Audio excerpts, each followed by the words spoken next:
kita? Is it here? Belum, Bu. Masih kurang Anton dan Pak Heri. Oh, yeah. Here, Sirin. Hello, Sirin. Nice to meet you. Hi. Nice to meet you. Hi, everyone. I hope that my sound and picture is good. That's Okay, good. good. Very good and pretty. That's great. Thank you. So, great. So we just wait for Kelly from IAU and also Anton Bineman from Sarau, South Africa, and also the head of my research organization. We still have 3 minutes. I think Pak Heri is still in the meeting. We will remind him. Remind him. Okay. You going to come to Thailand next month, right? I don't know. I don't think so. Are you or all of us? Yeah, we organized a meeting about the planetarium conference. Yeah, and also the Southeast Asia Astronomy network meeting. Yeah, but I don't know how they organize that. Yeah. Yeah. We seen the flyer, right? Are you? Yes, yes. Sunging has a share in the group WhatsApp. Where Pak Sungging? Oh, Pak Sungging is still in Garut, so he cannot join us, and he just sent regards to Professor Bun. I see. Yeah. Also forward my regard to Professor Sunging also. Oh, okay, sure, I will. Okay, thank you.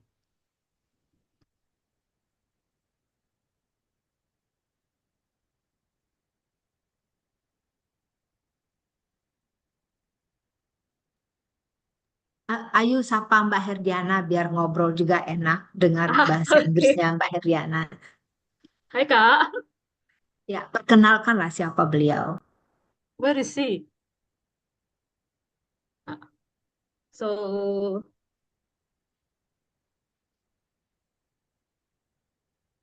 Kak Hirdi, can you hear my voice? Yes, I can hear you now. So there is a postdoctoral person in our research center, professor.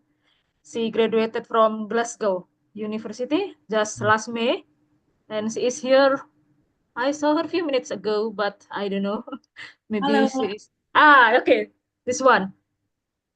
She will Greetings. be working with us for a year. Hi, Professor Boon. Hi. Nice meeting you. Nice meeting you. Yeah. I So, would like to say hello to Miss Kelly Blumenthal. Hello, Miss Kelly. Hi, Nice to here. meet you. Hello. And Madam Siramas. Long not to see you. Oh, Hi. Siramas joining us. Hi, Good. Siramas. How are you? You can show I'm your good. face. Yeah, please turn on your camera. Okay. Cannot turn it on now. I'm not Okay. in my office. So you are at the same office with Professor Boon, right? Or no? No. Ah, In different place. Yeah. I'm in okay. my office. Dr. Silama is in her office. I see. Yeah. In Chiang Mai University. Yeah. But Hey, yeah. Anton already here. Hello, Anton. Good morning, Hi, Anton. everyone. Good Can you repeat our morning. voice?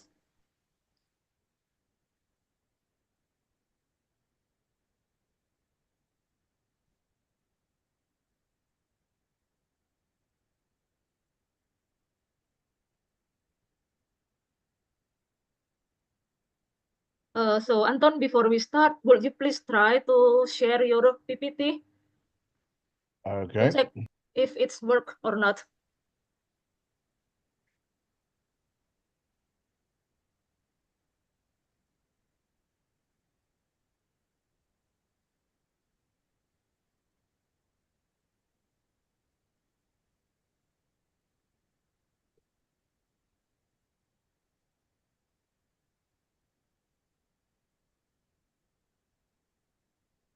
Okay, that's good. Okay, so I can unshare again. Yeah.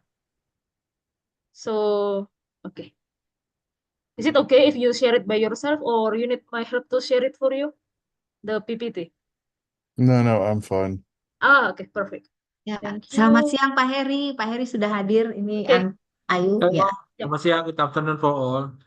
Yeah, so since everybody is here, I think we should start the meeting ya. Oh, sorry, the webinar. Bisa dimulai ya Pak Heri, Bu Sastri? Ya, silakan Ayu. Okay, so good afternoon, ladies and gentlemen. Today is very happy day for me, for us, because I can meet my old friends again after a few months, especially in this webinar. We are going to learn together about cultural astronomy from different countries, which is from Indonesia, from Thailand, from South Africa, and from Iran. So before we start our webinar, our session, we will listen to the opening speech delivered by the representative of International Astronomical Union. It is Dr. Kelly Blumenthal, the Director of International Astronomical Union, Office for Astronomy Outreach. So Kelly, the screen is yours. Thank you. Thank you. So let me try to share my screen, see if this works. Yep. Great. Can everybody see that okay? Yeah. Yep. Wonderful. Okay. Well, thank you so much all for having me here, and thank you to Antonio for inviting me. This is really exciting for me. This is definitely a direction that the OAO wants to continue on, and I'll show you a little bit of the work that we've done already in this area. Just in case those of you who don't know, the Office for Astronomy Outreach is an office of the International Astronomical Union. We are a joint project between the IAU and the National Astronomical Observatory of Japan. So we are based in Tokyo, in Japan, specifically at the Mitaka campus of NAOJ. And if any of you find yourselves in that part of the world, let me know, because the Mitaka campus is really quite beautiful, with a lot of really interesting and historical telescopes to explore.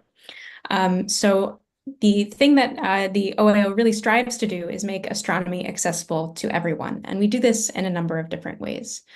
One of which is through our public communications. This includes things like, various different publications, translations, the public inquiries where people can email us, and we'll try to respond as soon as possible with any questions or comments that you might have about the IAU or about astronomy in general. Of course, we have our social media accounts on LinkedIn, Facebook, and X. Potentially Instagram in the future, but that will depend on when we get our new staff in and on board.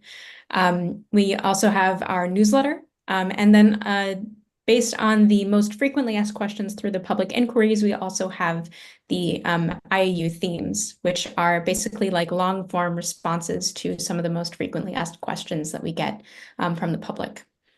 We also have a number of global and special projects. Those global projects happen every year throughout the year.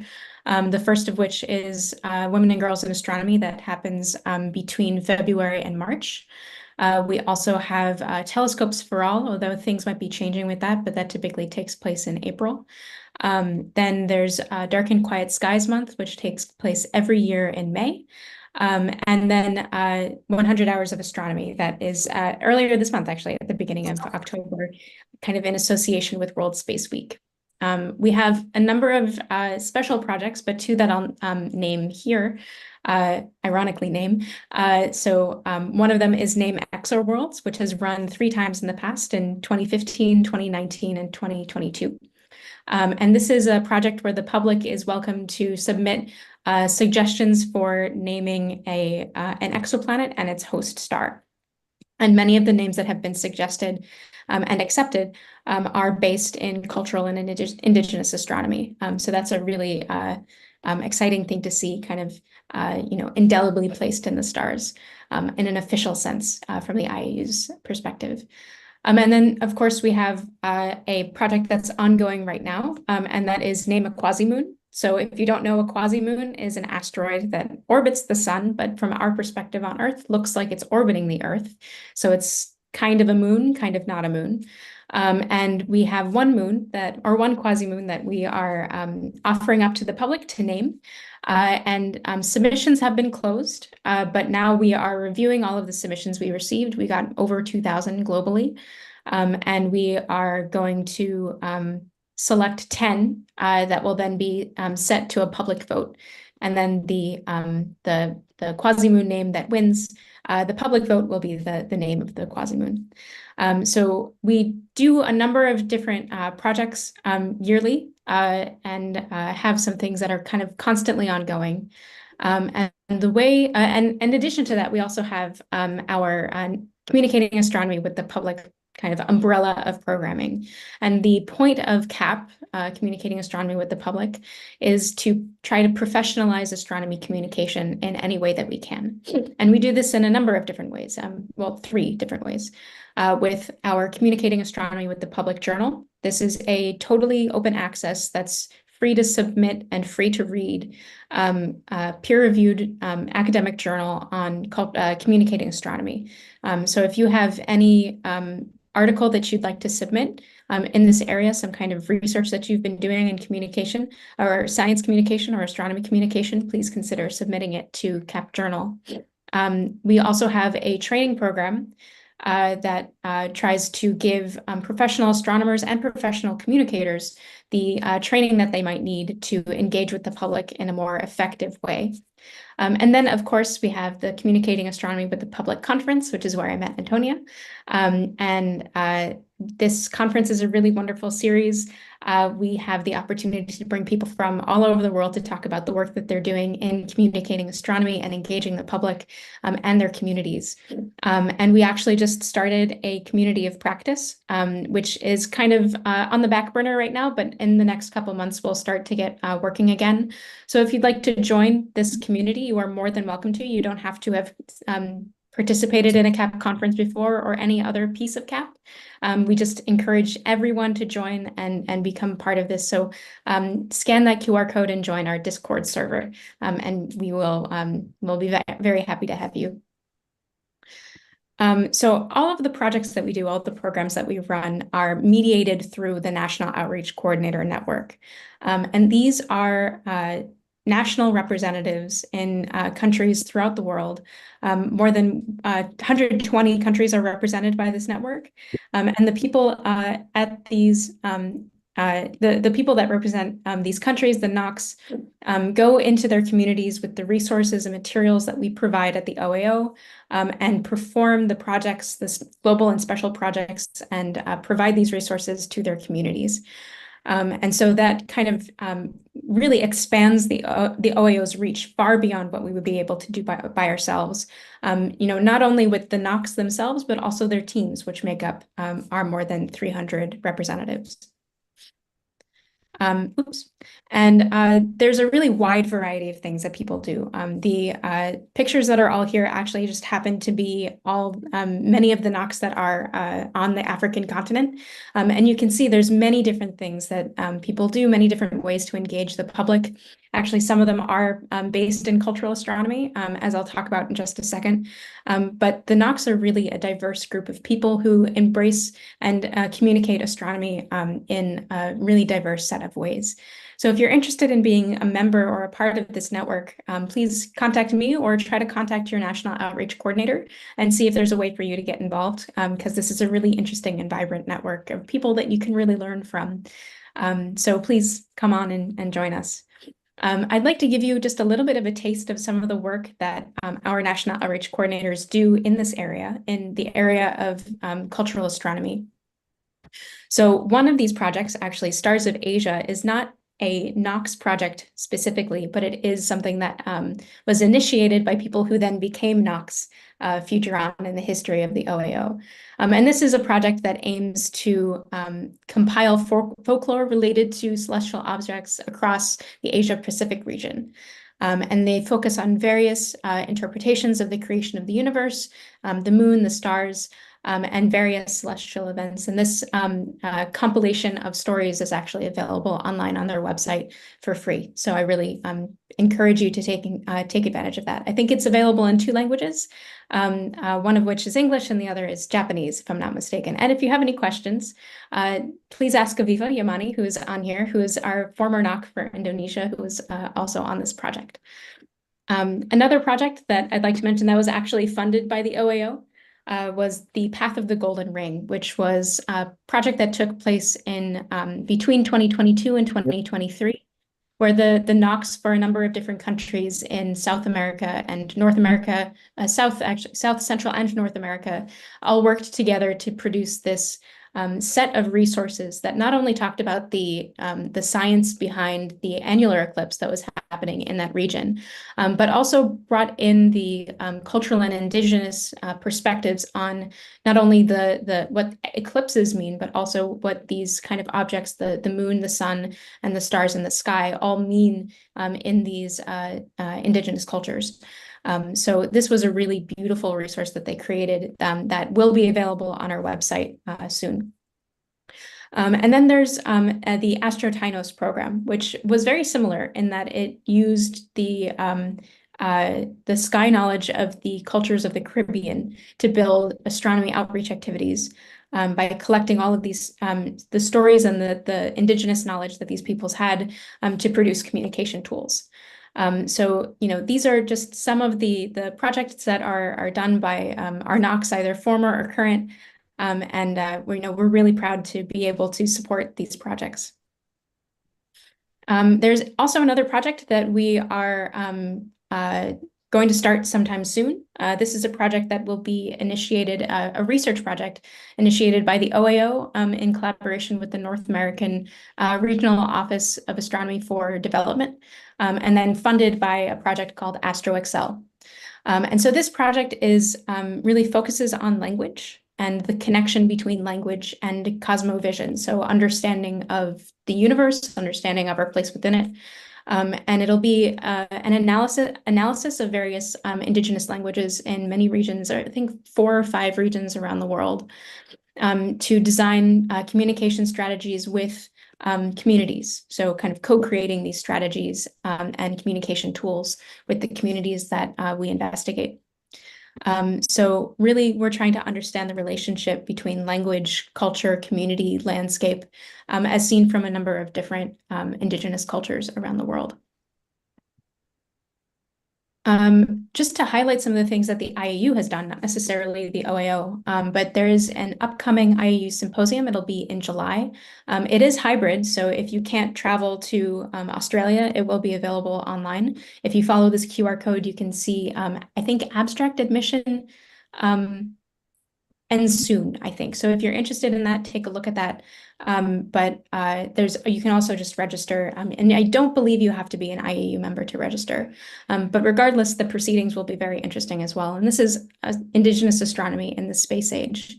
And they have a number of different kind of like focus areas that they want to address throughout this conference. But I really think it will be an interesting perspective on how to navigate indigenous perspectives on the sky, and then also kind of trying to bring that together with how we are experiencing and engaging with the space environment, which has been something that's kind of been in discussion in recent days with the really accelerated rate that we're sending satellites into space around the Earth. There's some other initiatives that are happening at the IAU and elsewhere. One of which is newly formed, actually this August was just formed, the IAU Commission C5 on cultural astronomy, which aims to explore archaeo-ethnoastronomy and cultural astronomy on a global scale. And if you'd like to be involved, you don't necessarily need to be an IAU member to be involved. You should contact Stephen Goldberg at this email address that I have here. There's also the Journal of Astronomy and Culture. So if there's any research that you've been doing on cultural astronomy, please consider submitting it in this publication. I'm an editor on this journal, so please just let me know if you're interested in learning more about it. I'd love to talk to you about the journal and about how we can get your work published. And then there's also a collaboration that I've been a part of on behalf of the OAO, which is Cosmovisions of the Pacific, which aims to bridge and co-create mutual understanding among Indigenous and Western sciences. So not necessarily trying to incorporate Indigenous science into Western science, but really trying to find like a way to bridge the two, to build relationship between the two. And it's really not even two, it's many, it's multi-directional, and to find ways to work together to find this understanding. So the Office for Astronomy Outreach is really dedicated to promoting and studying Indigenous and cultural astronomy. And we have done a little bit of this work already, and we're really trying to move forward to engage with it further. So I'm really excited to hear all of the talks that are happening today, to kind of figure out a way where the OAO can truly get involved and do a little bit more in this kind of area of astronomy communication and astronomy research as well. So we really have the ultimate aim of making astronomy fully accessible to everyone, and this is one of the most impactful ways that I think we can do this. So I will leave this slide up. These are just a few ways that you can be involved with the OAO if you'd like to. If this is too much for you to read right now, just shoot me an email. I can put it in the chat, or maybe I can share these slides later if you'd like. Yeah, I look forward to hearing from you and listening to the rest of these talks. So thank you.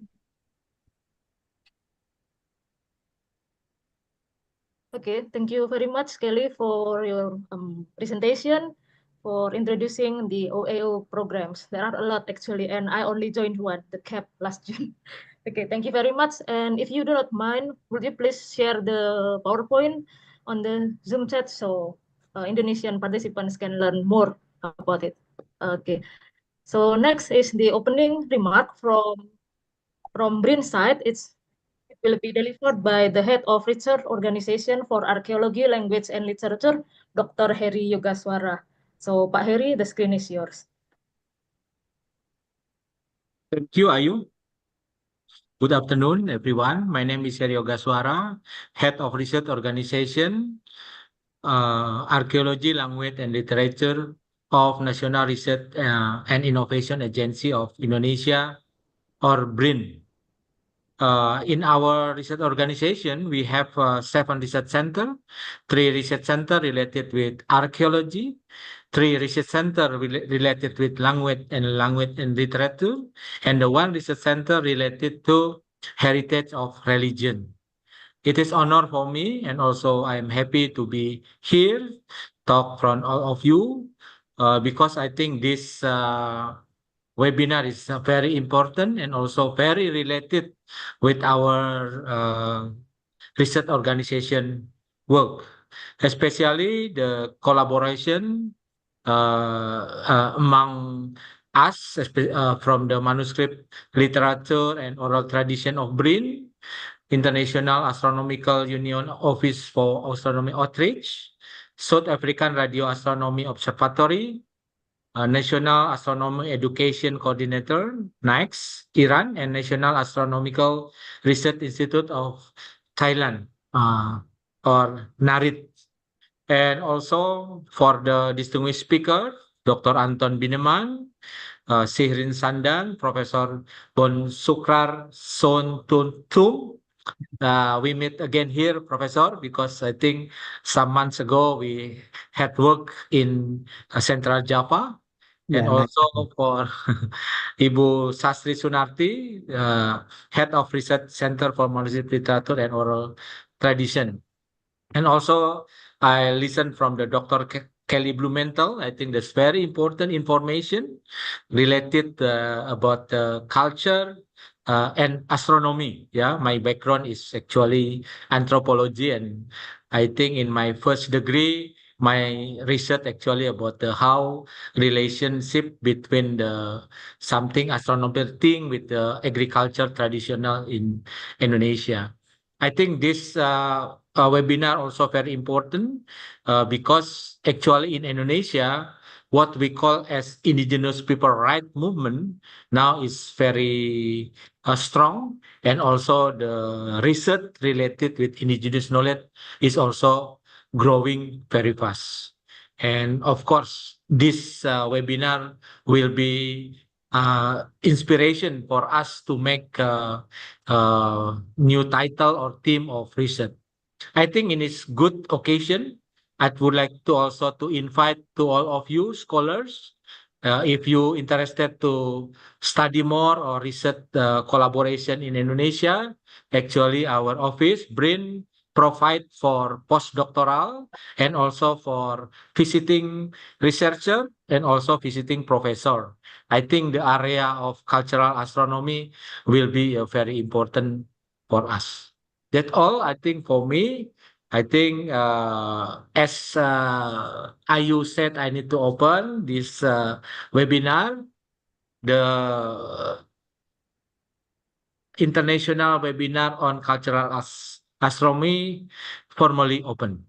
Enjoy discussion. Thank you very much, and hope we can see in the short time again. Thank you. Okay, thank you very much, Pak Heri, for opening today's webinar and also for introducing our research center and research organization. So, dear distinguished guests, ladies and gentlemen, we will listen next the 4 presentations from different countries on cultural astronomy. But before we listen to the presentations, I would like to invite all of you to ask questions and to actively participate in this webinar. During the presentations, if you have questions, you can type your question in chat box in your Zoom application by typing your name, your institution, and then to whom you address the question and also your question. Or later on, after we finish all presentations, you can raise your hand and directly ask question. Okay, for the first presentation, it will be from South Africa, delivered by Dr. Anton Bineman. So Anton, the screen is yours.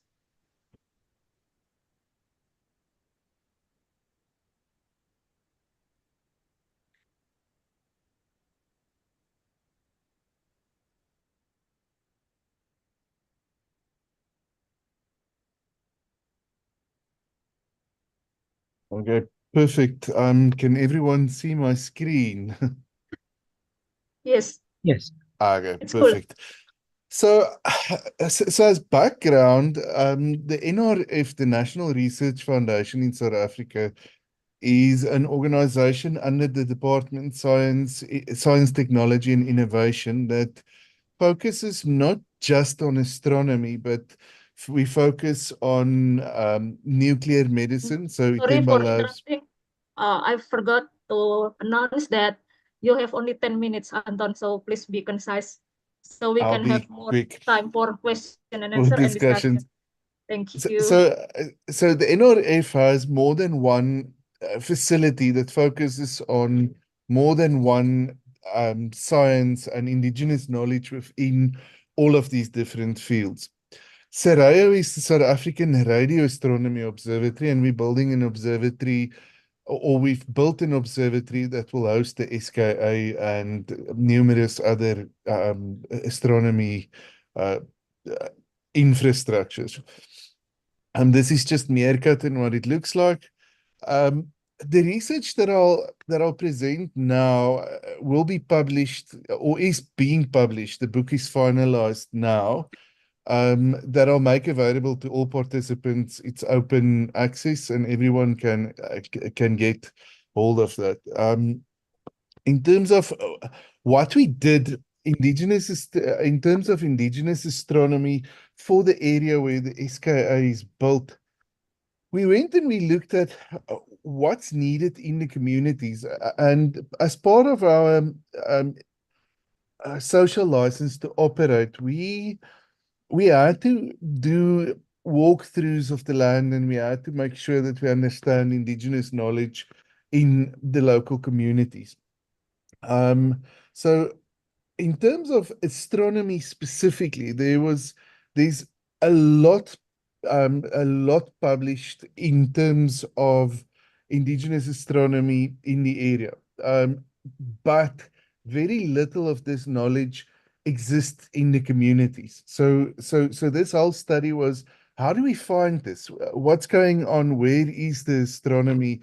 And how do we repopularize it? How do we get communities to start telling these stories again? The research conducted for this study was based on a medicinal plant study that I'll quickly highlight in the next slide. That we did an ethnobotanical survey of the area, and this information was communicated back to the local communities. This is the booklet that we did, and I think in terms of methodology and the way of doing indigenous studies of any sort is like it's done here.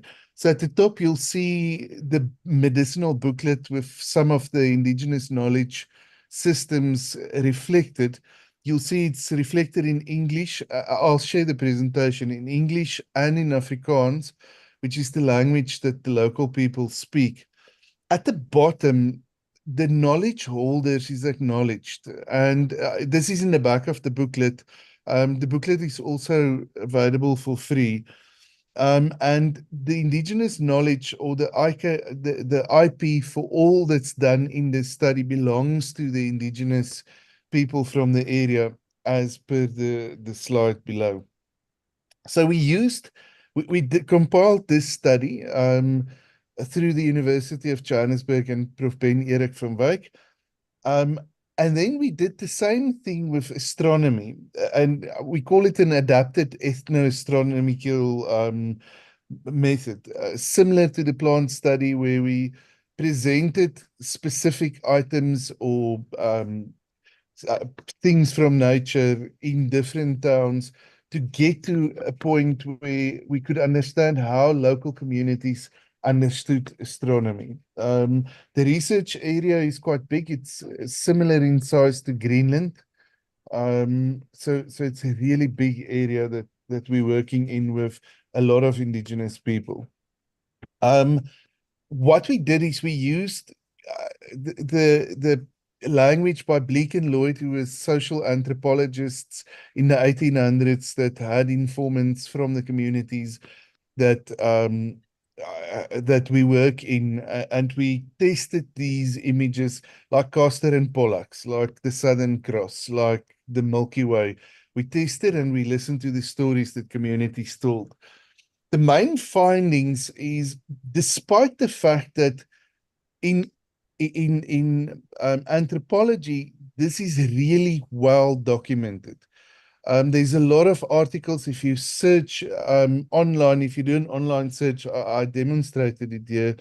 There's a lot published, but in the communities, there's only traces left of these stories. And we can make a lot of that, but Bleek and Lloyd's informants had these stories. It was well documented, but the anthropologist doesn't take anything back to the communities. Main findings, we identified basically 4 groupings of stories: natures and cycles, ghosts and the spiritual dimension, different versions of a story called the water snake. In the next presentation or next discussion, we can talk about that, but it's basically linked to the false dawn. So stories about that, and then objects that move in the sky, satellites and things like that. Stories that we identified in this is the vulture that flew into the moon. So the mares that you see on the moon, they told is a vulture that flew too high and he didn't focus and he flew into the moon and the feathers got stuck to that. The next is the moon in predicting rain. When you have the moon cycle with the points to the top, it holds the rain and it can't rain. When it's to the bottom, it pours and then it rains. And this year I actually tested this and for some reason it worked out perfectly. So Moonin predicting rain and weather patterns and things like that. There's a lot of stories. There was a lot of stories about the evening and the morning star, Venus. Venus and Jupiter, they use interchangeably because communities don't have telescopes, but it predicts and it initiates times for them. So when Venus is at or when Venus sets, they know it's the start of the day. When Jupiter rises, they know it's the beginning of the day. So there was a lot of stories about that. False dawn or the zodiacal light and the water snake. Basically, the story is that in these communities you have leopards, and in the olden days you would have found lions that would hunt in this specific time. So communities started telling the story that there's this mythical creature called the water snake, the waterslang, and it will put a stone down, and when this stone is put down, you shouldn't go out because the light is, you would want to steal the stone, and there's a whole story linked to that. But the waterslang is a story that came up in a lot of different formats. Through this study and through these two studies that we did, the one in medicinal plants and the other in ethnoastronomy and the stories being told, we reckoned that there's three main recommendations that we could make. The first is to researchers and people, anthropologists. When you do research in a community, you have a responsibility to take the information back to the communities. Otherwise, you're killing an entire tradition. And we see this in the Central Karoo. There's very little stories left in these communities. So that's the first recommendation. The second recommendation, and Kelly, this started in Mitaka. We had discussions after I listened to a presentation about astro stays in India, where in the Himalayas, where local community members were upskilled and trained to use indigenous astronomy and indigenous stories to profile and to create a industry, basically, or a sub-economy, you can call. And what we found in Carnarvon, we started, so the idea came from a conference in Mitaka, I think 2019, and we trained up 6 local astro guides, and the interest in indigenous astronomy with these guys and the work that they're doing has escalated to a point where the community is asking for more information on cultural stories and indigenous astronomy. So the second recommendation for communities similar to this is to start astrotourism activities. It's a lot of work and it takes a lot of effort, but it works well and stories are documented as we go along with this process. So the Carnarvon Astro Guides, you'll see them in the images, is 6 young people that we've trained in Western astronomy, but they use primarily indigenous astronomy to do sky tours and to create an whole experience. The last recommendation is that cultural events in these communities needs to be encouraged with ethnoastronomy and indigenous knowledge being shared with the communities. We've done it with, there's a film that you can go and look at. It's called ITSA, that talks about the SKA and indigenous astronomy in the area. We've done screenings like that. We've done cultural astronomy festivals. In October, we're doing the Nama Festival, where indigenous astronomy is being profiled on a constant basis. The last one is that regular discussions with elders and documenting the stories of the elders, but for the benefit of the communities.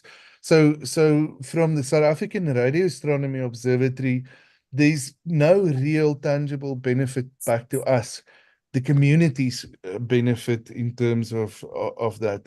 And then I'm just ending off with some of the dark skies images that you get from this area. We're currently working as a next phase with the South African National Parks Board and Dark Skies International. So Ruskin and his team is involved in trying to declare the area as a dark skies place or a dark skies reserve to move on this further. So in short, the process of identifying these stories and preserving these stories was the main focus.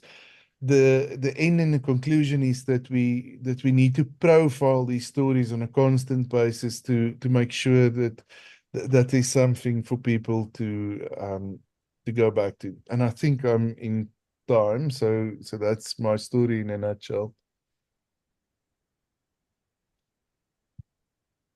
Okay, so thank you very much, Anton, for the enlightening presentation. So, dear ladies and gentlemen, Dr. Anton Bineman is the, oh, wait, I should read your profile before, but sorry, I forgot. So, Dr. Anton Bineman is the Communication and Science Engagement Manager for the South African Radio Astronomy Observatory. And his presentation is about indigenous knowledge method used for astronomy. Okay, thank you, Anton. So again, audience, if you have questions, you can type it on the chat box or keep it until the discussion session. Can I ask a question now? I have one question for Anton. Later, Later, Bun, Professor. ya. Okay. Ya. Later. Be patient. Ayu, mungkin sedikit resume in bahasa Indonesia untuk pendengar kita yang berbahasa Indonesia. Ya, sedikit saja apa yang disampaikan oleh para pembicara tadi dan nanti. Oke, Ayu. Okay, so please be patient. Okay. In bahasa, Anton Bineman menyampaikan terkait metode yang disebut indigenous knowledge untuk astronomi. Awalnya metode itu digunakan untuk meneliti terkait tanaman di salah satu suku di Afrika Selatan untuk menemukan ini tanaman yang bisa dimakan atau ini tanaman obat, ini tanaman beracun dan seterusnya. Kemudian metode itu digunakan untuk mengidentifikasi terkait pengetahuan astronomi tradisional. Seperti itu. Dan mungkin ini bisa diterapkan juga di tempat kita, Bu Sastri, karena ada penelitian terkait tanaman obat juga yang sudah pernah dilakukan oleh rekan-rekan kita. Oke, mungkin seperti itu. For the next speaker is Miss Sirin Sandian. So Sirin is the member of National Astronomy Education Coordinator Team and NAEC from Iran. Sirin's presentation is how to use storytelling to communicate astronomy. Bagaimana menggunakan storytelling atau metode bercerita untuk mengkomunikasikan astronomi. Okay, so Sirin, you have 10 minutes for your presentation, and I'm gonna share your presentation. Hold on. Thank you so much. Can you Hello, see it? everyone. Thank you, Anthony. Yeah, I can see that. Okay. I think, yeah, the only thing that you need, yeah, to full screen it. Okay. Just say next, and I will move to the next screen. Perfect. Thank you so much. Hello, everyone. Actually, it's an honor to be here among all of you great people. And thank you, everyone, for having me here. To be honest, there was a presentation I had on CAP conference this year, and it is about uniting astronomy and story perspective on the value of storytelling for community in astronomy, which is really the essential, one of the essential part of that is in how to preserve the culture. I'm going to share some of the experience that I have through these years as the as a teacher, actually. And yeah, we're going to start. Next slide, please. As we are talking about the stories, I wanted to start my presentation with a story. The next one, please. I hope that you can hear the voice. If not, I just want you to imagine that you're here, some crickets chirping. It might remind you of different things. Some of you if you study physics, it might remind you of Sir Emerson Dolbear, who was an American scientist and physicist. Next slide, please.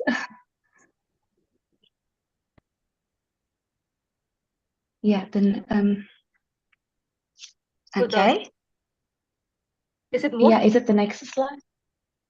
No, the next one with the picture of the, yeah.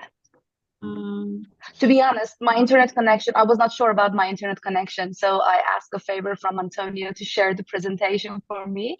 Really sorry for inconvenience, if that matters. Yeah, this one, exactly. Thank you. So you can start, because if I use full screen mode, it cannot move. Okay, that's okay. So, as I told you, the cricket chirping might remind you of a scientist, this man, who actually did a great job and find out that he estimates that the temperature is actually based on the number of chirps on a cricket emits. But for me, it's a little bit different. The story that I had from these crickets and from the sound come from my childhood. The next two slides are going to show you the place that I was born. Yeah, also the next one. Oh. Yeah. This is my hometown, the capital of Iran, Tehran, the place where I used to sleep on the top roof at the summer nights because it was too hot indoors. So we actually ran away from the hotness. And from the time that I can remember, maybe I was 3 or 4 years old, I can remember that whenever the sun sets, I hear some chirping. And to myself, I thought that this is actually the sound of the stars. It's somehow ridiculous to say that, but it's really made me to notice the environment more and help me to think about the things, help me to find about the stuff that are happening in the nature and around me. Of course, as you can see in the next two slides, I find out when I was in the 2nd grade of elementary school that that chirping sound was not just the sound of a star, but it was actually the way that the male crickets communicate with the female ones, and actually they were in love. But I was a little bit dumb that way. Let's say that way.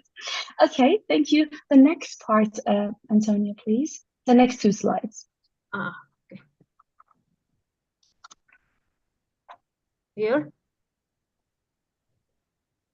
Okay.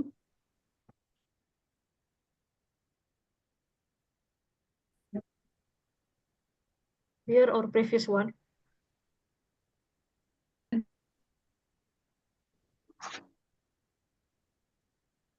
Yeah. Sorry, Antonia. Which one? Yeah, slide 16, please. Yeah, because you need to go further. Yeah, thank you. Yeah. There are some different aspects of a storytelling, as most of you might know. It was savior in the past, as if someone tells you a story of the animal that that person saw in the nature and that might be dangerous, they might know that they should avoid be close to that animal. Or it can be it can inspire people. It also can entertain, and some people actually use it as a therapy or also for healing. Also, it is really important to preserve culture, as especially the younger generation that we have, they're actually getting far away from the culture that they have, even from the stories and even the histories that we might have. I think, in my opinion, it can really link different generations together using storytelling, and it can connect emotions. We can feel the way that maybe our ancestors felt in some way. It can and also something that it is also said so many times in history. We can actually learn from our mistakes. We can learn from our ancestors' mistake and do not do it again. if that's possible. And of course, we use this way to use it for communication and for education. Actually, in the smallest experience that I had, I tried to use the last 2 points. Using the stories as cultural preservation and also for communication and education system. Thank you. The next slide, please. Yeah, storytelling is actually really important in so many ways. One of the most important challenges in the last decade is how to promote and engage science, especially astronomy, to different generations and cultures. Storytelling can be a universal tool that transcends cultures. It has the ability to entertain and also to educate. It has the ability to inspire people in so many ways. And stories are remarkable, have remarkable ability to stick in our memory, in our mind. And also, these stories, especially as I'm going to talk about the astronomy, come from people's beliefs and heritage. So it is really easy way to communicate through it. As I told you, I'm a teacher, and most of the experience I had and will have is in the classes. I use different stories. I'm going to give you some of them as instance, the stories that came from my region, Iran, and I'm going to share it with you. Next slide, please. And the next one, yeah, that's me in the classroom. Yeah. In the next slide, yeah, you can see a picture of a girl holding a drawing. You can see a king on the ground, and there is something like a dome. This is a story of one of our actually great scientists, Khaja Nasir Tusi. It was actually about 800 years ago, and the story begins when the Mongols invade Persia that time. Luckily, Khaja Nasir Tusi was a really great scientist, and the king of that time, the Mongolian king of that time, who was Hulagu Khan, find out about him. Usually in the classes, I ask students to tell me, how do you usually persuade your parents to buy you some stuff? For example, a book, a toy, whatever. And they usually came up with different ideas and with different answers.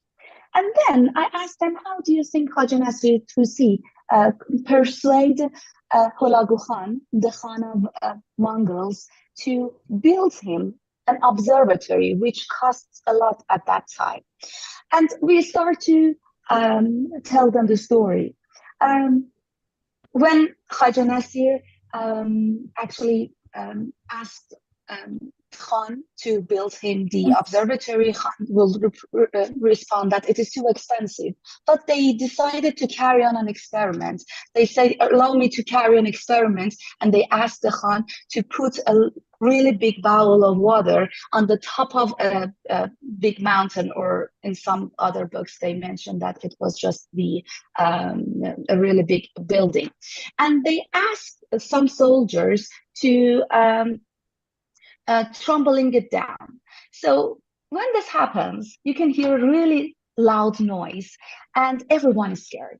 So in that way, Khaja Nasir convinced Khan to build him an observatory to predict what's going on in the sky. For example, if the solar or lunar eclipse are going on or not. And he did that. Or in the next slide, you can see the place of the observatory. We call it Maraka Observatory, which is actually in the northeast of Iran. And in the next slide, you can see the observatory right now. It was actually rebuilt, and the plan of that when it was about 800 years ago. Another story that can really inspire people is the story how people find out the information that we already know it and it's somehow obvious. For example, the story of Abu Rayhan Biruni, who was also a scientist, and through his trip or let's say journey to India from Iran, from Iran to India, he came up with the idea to find out the radius of the Earth, but in a more scientific way with trigonometry. He actually climbed up a really high mountain in India and find out the different angles and find out the height of the mountain, and he found out the radius of the Earth, which is really interesting for people to know that even if you're on a trip, you can do some scientific work. Also, some other stories can really be inspiring, as you can see in the next slide. For example, as all of us in our nations, we might have some great people like astronomers. Luckily, the first astronaut in Iran was a woman, Anisha Ansari, and he came up with her idea and her dreams in a book that I just suggested here. Some other stories came from the myth. I know that most countries, they have these kinds of legends and myths. I'm going to give you one of our own.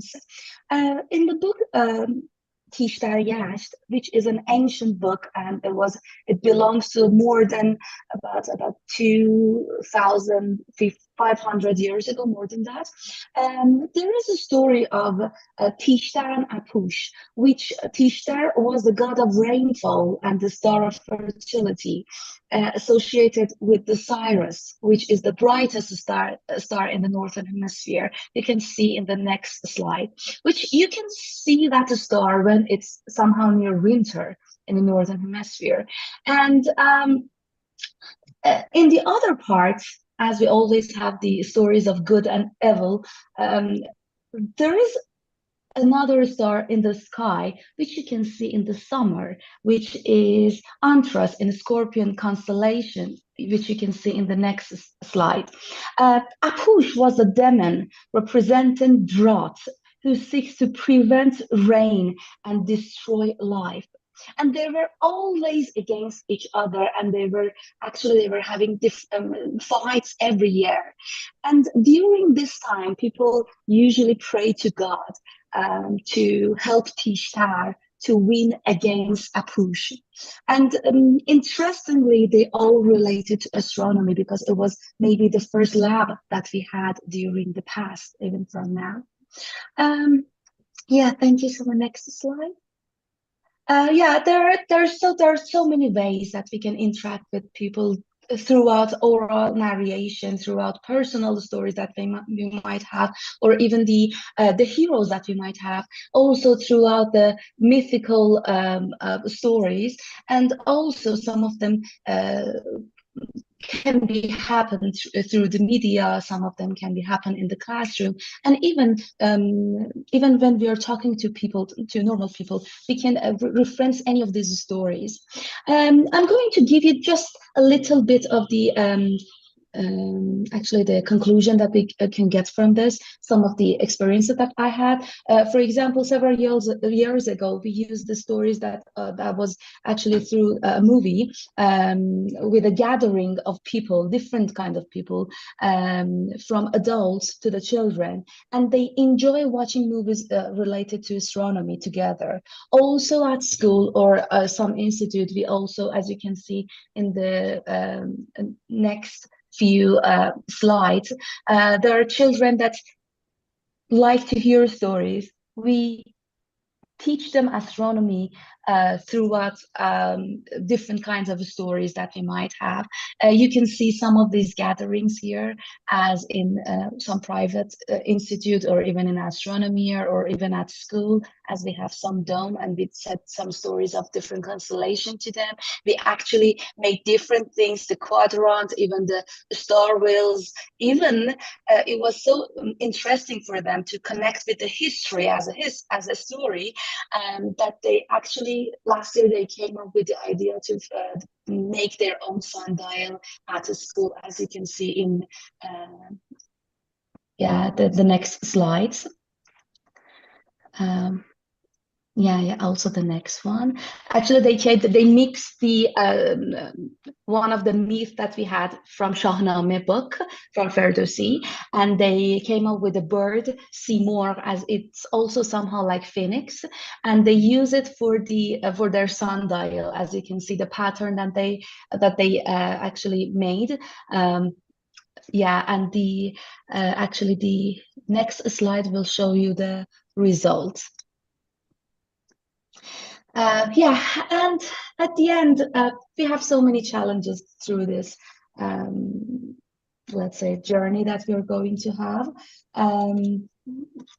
I think one of the most important challenges for me is how to be precise when we wanted to talk about science and story, how to combine them. And it's really somehow for these kinds of projects, it needs really a collaboration between astronomers and historians, and even from different countries. I really am really eager to find out different stories from other parts of the region, and I think it's not just interesting for me, but it's also interesting for most of the people. As we have a poet, it says, "Where I am, let it be so. The sky is mine." It was really an honor to be here, and I hope that I finished this part on time. Thanks, Antonia. Okay, thank you so much, Sirin. So please let me give a summary in my language first. So presentasi Sirin adalah menggunakan metode bercerita untuk mengajarkan astronomi. Dalam bercerita, Sirin memilih salah satu ceritanya dari pengalaman pribadi, kemudian juga dari mitos terkait benda-benda langit, legenda, dan juga menggunakan ajaran dari masa lalu. Ada cerita terkait bagaimana tokoh penting di Iran membangun sebuah observatorium, kemudian cerita yang kedua terkait dengan perjalanan dari Iran ke India, dan cerita-cerita tersebut membuat anak-anak murid dia menyukai astronomi. Oke, seperti itu. Now we move to the next speaker. The third speaker today is Professor Bunraksar Suntorntarn. He is the former executive director of NARIT and the advisor of the National Astronomical Research Institute of Thailand, or NARIT. So Professor Bun is going to talk about ethnoastronomy in Thailand. Professor, you have 10 minutes. Okay, I try to do 10 minutes. Can you see my slide? Yes. Okay, so first of all, thank you for the invitation to join the international webinar on cultural astronomy organized by BRIN. So today my talk is ethnoastronomy in Thailand. I want to focus on traditional belief and historical practices. Okay, so let's start with the definition of ethnoastronomy. Ethnoastronomy is a study of how the people in different culture, or I call the ethnic group, have understood and used the stars, planets, sun, moon, planets, and astronomical phenomena, and link with their way of living. For example, the religious and ritual practices, very popular in Thailand, astrological purposes, and a lunar calendar collection to line up the calendar with the seasonal year. So this is the definition of ethnoastronomy. So just looking at the historical kingdom or the historical map of the Southeast Asia. Actually, in this map, we don't see Indonesia. Actually, in Indonesia, they have very famous historical kingdoms. I have a chance to give a talk at Gajah Mada University on my last visit to Indonesia. And I have a chance to visit the Majapahit Museum. And we learn a lot of Majapahit culture and Majapahit kingdom, in Indonesia. Another famous culture and kingdom in Indonesia is Sriwijaya. So it's very famous. So just in this slide, I just want to show the historical kingdom, especially in Thailand. Yeah, the violet and the blue one, you see that we have the independent kingdom we call the Lana kingdom and Ayutthaya kingdom. Actually, this is Siam in the old time, the Siam kingdom. And later, Lana kingdom and Siam kingdom, they combine and become Thailand. Okay. Actually, in another country, there are several kingdoms like the Cambodia. They have a very famous Angkor. Yeah, and in Laos, they have a very famous kingdom here. And also in Vietnam, they have the Champa. They have the Champa kingdom. Yeah, and the Thai Viet in the northern of Vietnam. So we come to this slide. Yeah, I just want to introduce you about the other ethnic group. Of course, the main ethnic group in Thailand is the Thai people, but there are several ethnic groups, small ethnic group like the Chinese group, the Khmer group, and Malay groups. Yeah, actually, they just maybe came from the migration, and then they mix with the local people, but they still keep their own tradition, their own beliefs about the culture. So they can preserve their own culture like the Chinese. They have the Chinese temple where they still preserve their Chinese culture. In Khmer, they have some kind of unique Khmer dancing. Yeah, and they still keep this. In Malaysia, they have the very unique dressing. Yeah, in Thailand, you know, so they still keep their culture very tightly. So just want to tell you about the ethnic group by percentage in Thailand. Mainly Thai people, 90%, and we have 5% of Chinese, Malay about 3%, and the Khmer of 2%. Actually, we have the small minorities.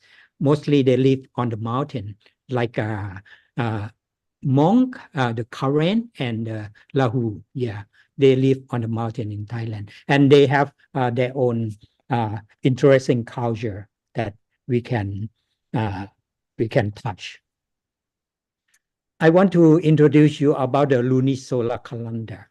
In Thailand, we use both, yeah, solar calendar and lunar calendar.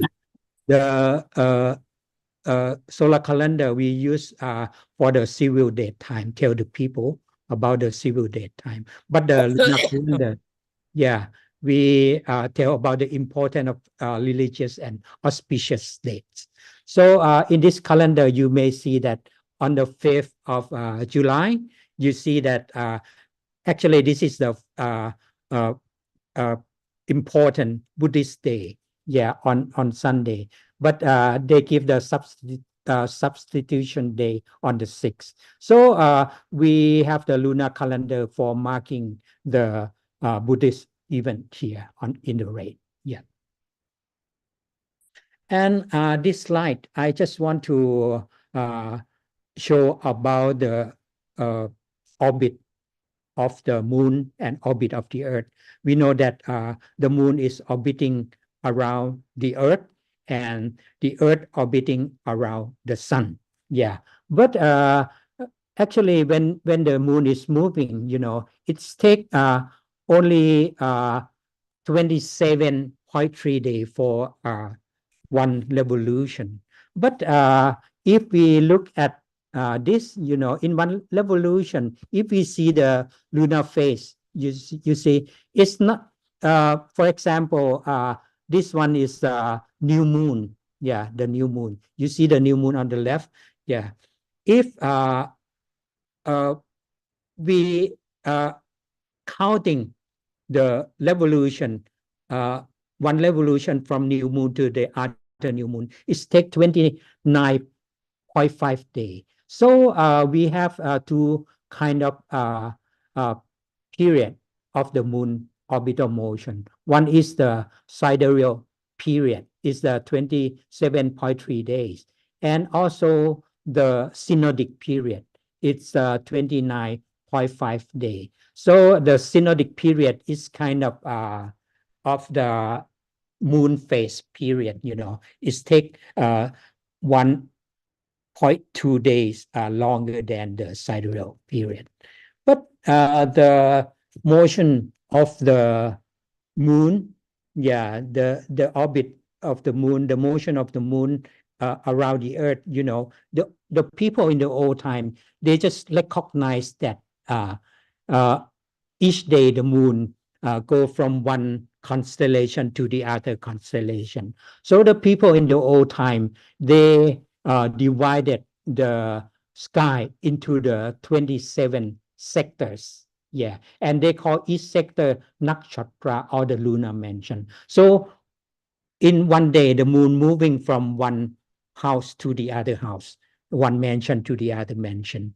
So in the 1 month, the moon is moving on the 27 nakshatra, or the 27 lunar mansion. So different culture, we have a different imagination of the constellation, of the 27 constellation. From this one is the imagination of the local Lana people, and this one is another imagination of the another group of another ethnic group, and also the leftmost one. And this one is the nakshatra of Lana culture, you know. So at the center, we have the famous constellation we call the Royal Elephant. Actually, this is the Big Dipper, or the Ursa Majoris constellation, this one. And the first lunar mansion we call the Asawini. Asawini actually is a horse with the curly tail. Yeah, they have the curly tail here. And Polani, the imagination is the kind of piece of stone used as the stove. Yeah. And this one is the famous Pleiades, or the Seven Sisters star. Yeah. And the imagination of the Lana people is the long handle fan. Yeah. This is the fourth one. Actually, it's the tent. It's the kind of tent we call the Rohini. And another 27 nakshatra, they have different imagination. But all the moon move from one mansion to the other mansion every night. Okay, so in Thailand, either the old temple or the new temple, you can see that the mural painting or the ceiling painting of nakshatra in the temple. So you see the lunar mansion, the drawing lunar mansion in many temple if you visit Thailand. So one of the example about the Lana people wisdom is the rice cultivation. Yeah, the old Lana people, they observe the seven sister, or the Pleiades, the seven sister star, for marking the time for the rice cultivation. So until from the past to now, you know, every 12th day of the waning moon of the 8th Lana lunar month, the 8th Lana lunar month is actually the 6th Siam lunar month. So it's 2 month different system. Yeah. So it's about I think this about June every year, you know, on the 12th day after the new moon. So it's the 12th day of the waning moon. The Lana people celebrate Chiang Mai City Pillar. On the left, on the top left, you see the Chiang Mai City Pillar. This one was built when Chiang Mai City was built maybe 700 years ago, you know. And the Lana people, they celebrate every year Chiang Mai City Pillar called the Interkin Festival, and they offering flower, candle, and incense to the city pillar to pay homage to the city pillar. So the Lana people, they celebrate the Interkin festival every year. So to the determination of the right time for rice cultivation, the Lana people just observe the seven sister star or the Pleiades, you know. And at the sunrise on the Interkin festival, as I already mentioned, if the Pleiades or the seven sister rises before the sun, the rice cultivation in northern Thailand can be proceed as usual. However, if the Pleiades or the seven sister had not yet risen before the sunrise, the cultivation must be delayed for 1 month, to align with the seasonal year. So this is why they have to intercalate it 1 month to the lunar year to make the calendar correspond with the seasonal year. And this is the imagination of the Lana people about the Pleiades. This is the Pleiades, the upper one, and the lower one is the imagination. The imagination, the seven sister star as the long handle fan. So the conclusion, okay. So you see that the culture, either Siam or Lana culture, they keep a long good culture, and they preserve until the present day. So this culture has been preserved and practiced for several centuries and passed down to many generations. And this, I think, that reflect the wisdom of the people in the old time for the understanding on the truth and the nature of and life.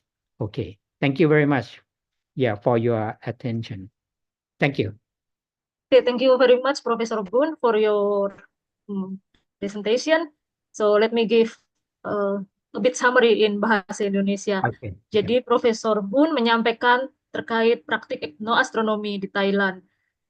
Seperti yang sudah beliau sampaikan, etnis di Thailand ada berbagai macam, dan yang paling besar adalah Lana, kemudian Siam, diikuti Chinese, Malaysia, Khmer, dan seterusnya. Kemudian secara tradisional Thailand menggunakan kalender lunisolar atau kalender bulan matahari. Seperti gambar yang ditunjukkan saat presentasi, bulan selalu bergerak mengelilingi bumi, dan setiap hari berada di 27 posisi berbeda. Ke-27 posisi tersebut memiliki gambaran secara tradisional sesuai dengan budaya Thailand. Salah satunya adalah kuda yang memiliki ekor yang keriting. Kemudian terkait bercocok tanam, masyarakat Lana menggunakan rasi bintang Pleiades untuk menentukan waktu mulainya bercocok tanam. Oke. I think that's all. So thank you, Professor Boon, and thank you also for the picture. I miss to be in Chiang Mai. Yeah. Okay, so I will next send is the the last. presentation to you later. Yeah, thank you very much. The last presentation for today is from Dr. Sastri Sunarti. So Dr. Sastri is the head of Research Center for Manuscript, Literature, and Oral Tradition. She is going to present about its ethnoastronomy knowledge in Amphoang, in Timor Island, where the National Observatory is being built right now by Indonesian government. So Bu Sastri, you have 10 minutes. Thank you. Okay, thank you, Ayu. I will share my presentation. Tadi ada yang komen harus dibesarkan. Nah, I hope everyone can see the big screen now. First of all, I would like to thank you to the all speaker who who has presentation today. Our research, ethnoastronomical knowledge surrounding Timau National Observatory. We are in the team. I myself, Sastri, and Professor Thomas Jamaluddin from the Research Center for Astronomy BRIN, Helmina Kastanya, Abdul Rahman, Erwin Kembaren, and Pak Primus Lake from Undana in East Nusa Tenggara University. In introduction, we would like to share about why we did research in Timau. Currently on Mount Timau Anfoang, Kupang, East Nusa Tenggara, has built Timau National Observatory of Indonesia. The reasons choosing Timau are Timau sky is among the longest and darkest nights of the year nationally. The second, observations of the northern sky and southern sky can be done at the same time from the site due to its location near the equator. And third, TNOI is a complement to the Bosha Observatory in Lembang, has begun to experience several light pollution from Bandung and the surrounding area.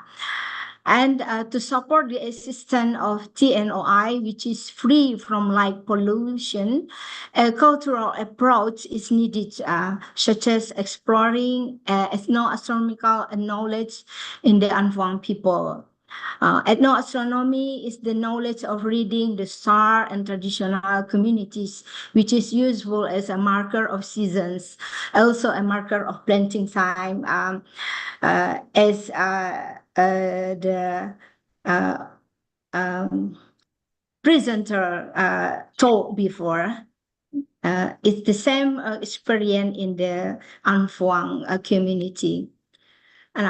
Culturally, the Anfuang community have believed in the Uis Neno. Uis Neno means Lord of the Sky, and Uis Pah, Lord of the Earth, which related to the ethnoastronomical. They use the ethnoastronomical knowledge as guidance for science to begin planting season and climate, like in Thailand too, I think.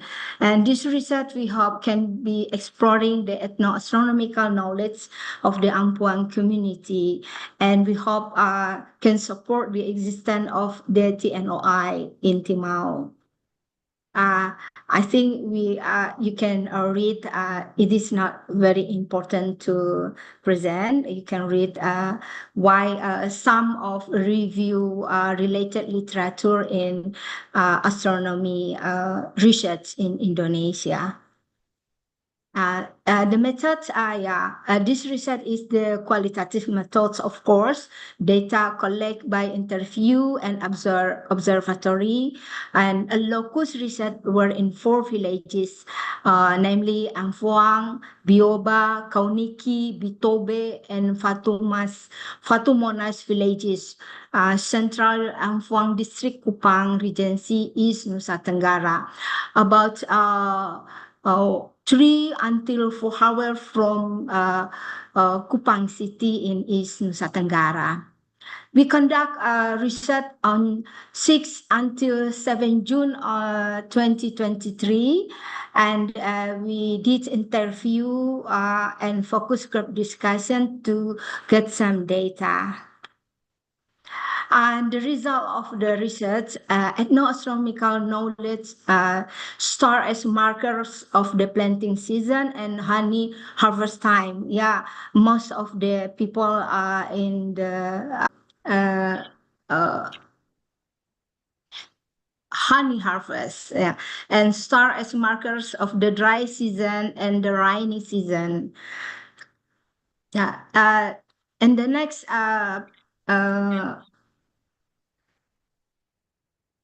we can see some ethno-astronomical knowledge on Amphoang community. They call in Dawan language Noel Neno. In modern astronomy, we call it Milky Way. And then Maklafu, a general star in sky. Maklapu Noen is a meteor in modern astronomy. Faknome Timok, morning star, or Venus above east horizon before sunrise, usually to sign the right time to harvest honey in Amphoang. Swai Oni is evening star in modern astronomy. Venus at beginning of the night and at the setting of the evening star can be a sign of the onset of darkness. If the position is low, it means that the evening star is setting quickly or that nighttime is considered early. And then Hamagua star or 4 and 2 star. In modern astronomy, we recognize 4 stars of Southern Cross or Crux and 2 bright stars or Alpha and Beta Centauri. It's usually rise in October, the constellation of the Southern Cross and and then analysis Hamagua. Maybe we can ask some explanation from Professor Thomas if you are here, because it is not my expertise. I am from the oral tradition, but maybe Professor Thomas can help to explain about the Hamagua and the 2 star, as you can see in the screen. Yeah, this is the picture from the Hamagua or 4 star and 2 star. The picture taken by our member team Riset, Pak Abdul Rahman. Yeah, and then we can recognize the other star in the Dawam language, Fatnome Hein, the 4 star, Fatnome Angua, the 2 star. Bright star nearby set on the western horizon early in the evening as a sign of the rainy season. So the star is how to say, penanda for the rainy season. If it arises in the east at the beginning of the evening, it is at the beginning of March, towards the start of the dry season. Maklafu Kotok is a very popular star for the Amphoang people, or we know in modern astronomy as 7 star. Or Pleiades. When it arises in the east at the beginning of the night, it occurs around November, a sign of the end of the dry season toward the start of the rainy season. So in Amphoang, between rainy season and dry season is very short. If they would like to begin how to say menanam, Ayu? Aku jadi lupa. Begin to cultivate, rice cultivation. Yeah, it is a short time, so they have to make sure about when the right time to begin planting rice in the Amphoang. So they have to see the Maklafu Kotong as the time to begin the planting rice. If it rises in the east in the morning, it occurs usually in June when the wind start blowing, and from the direction of Australia, which enter the cold season. Now, it is a sign of the end of the dry season and the beginning of the rainy season, and it is usually a short time. When it arises after sunset, the planting season begins. If it arises around 9 p.m., it is a sign that it is still the dry season. If it arises in the east in the morning, it is a sign that it is very cold. Now, you can see in my presentation the picture of Maklafu Hamagua and Maklafu Kotok. Maklafu Kotok, it means 4-star or Hamagua, 4-star of the crooks in the left sides, and Maklafu Kotok, a 7-star Pleiades in the right sides. Yeah, and then the informed people know about Noel Neno and Suaoni. Noel Neno, it means Milky Way, is seen shading the dome of the picture take from the 3.8-meter telescope being built at Timor Nasional by Pak Rahmat. And then Suaoni is morning star, is used to mark the night and the time to prepare for the honey harvest, as I told before. Yeah. Okay. I think it is. I have explained before about Maklafu Kotong and Funan Anput. Yeah. Funan Anput, dark lunar eclipse. It means a great person will die. It is the meaning culturally in the Anfuang. Yeah, in discussion, in Jafar and Khairuddin said that behind each name of an astronomical object, it symbolizes of relationship between humans, animals, plants, and the weather in a certain seasonal window. This phenomenon can also be found in the Timau, Amfuang people who observe astronomical objects to mark certain times and seasons. Yeah. It is the picture again about the direction of to the center of the Milky Way and the Scorpio constellation.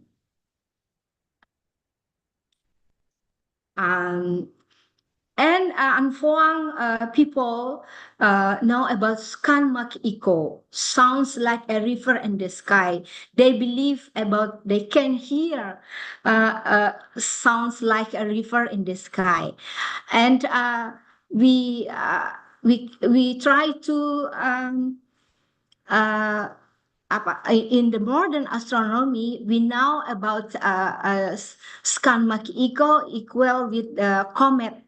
There is no scientific explanation for the sun, for the sky, according to Professor Thomas, but the people believe about Skan Mak Iko. Meaning for the Anfoang people, Skan Mak Iko, a sign the dry season is still long. It is the dry season in Anfoang.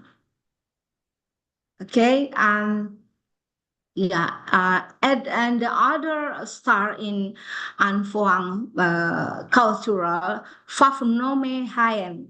Fafnome Hayen in modern astronomy, it means the 4th star of the Southern Cross or crux when the Southern Cross began to lean to the west in the morning, usually in December at the beginning of the rainy season. Meaning for the unformed people is if it is leaning to the west and approaching the skyline, it is a sign that rain is coming and should be planted. And Manas Ntes, Anus, Avanuk, or brick clouds in the sky, there are large and small sizes.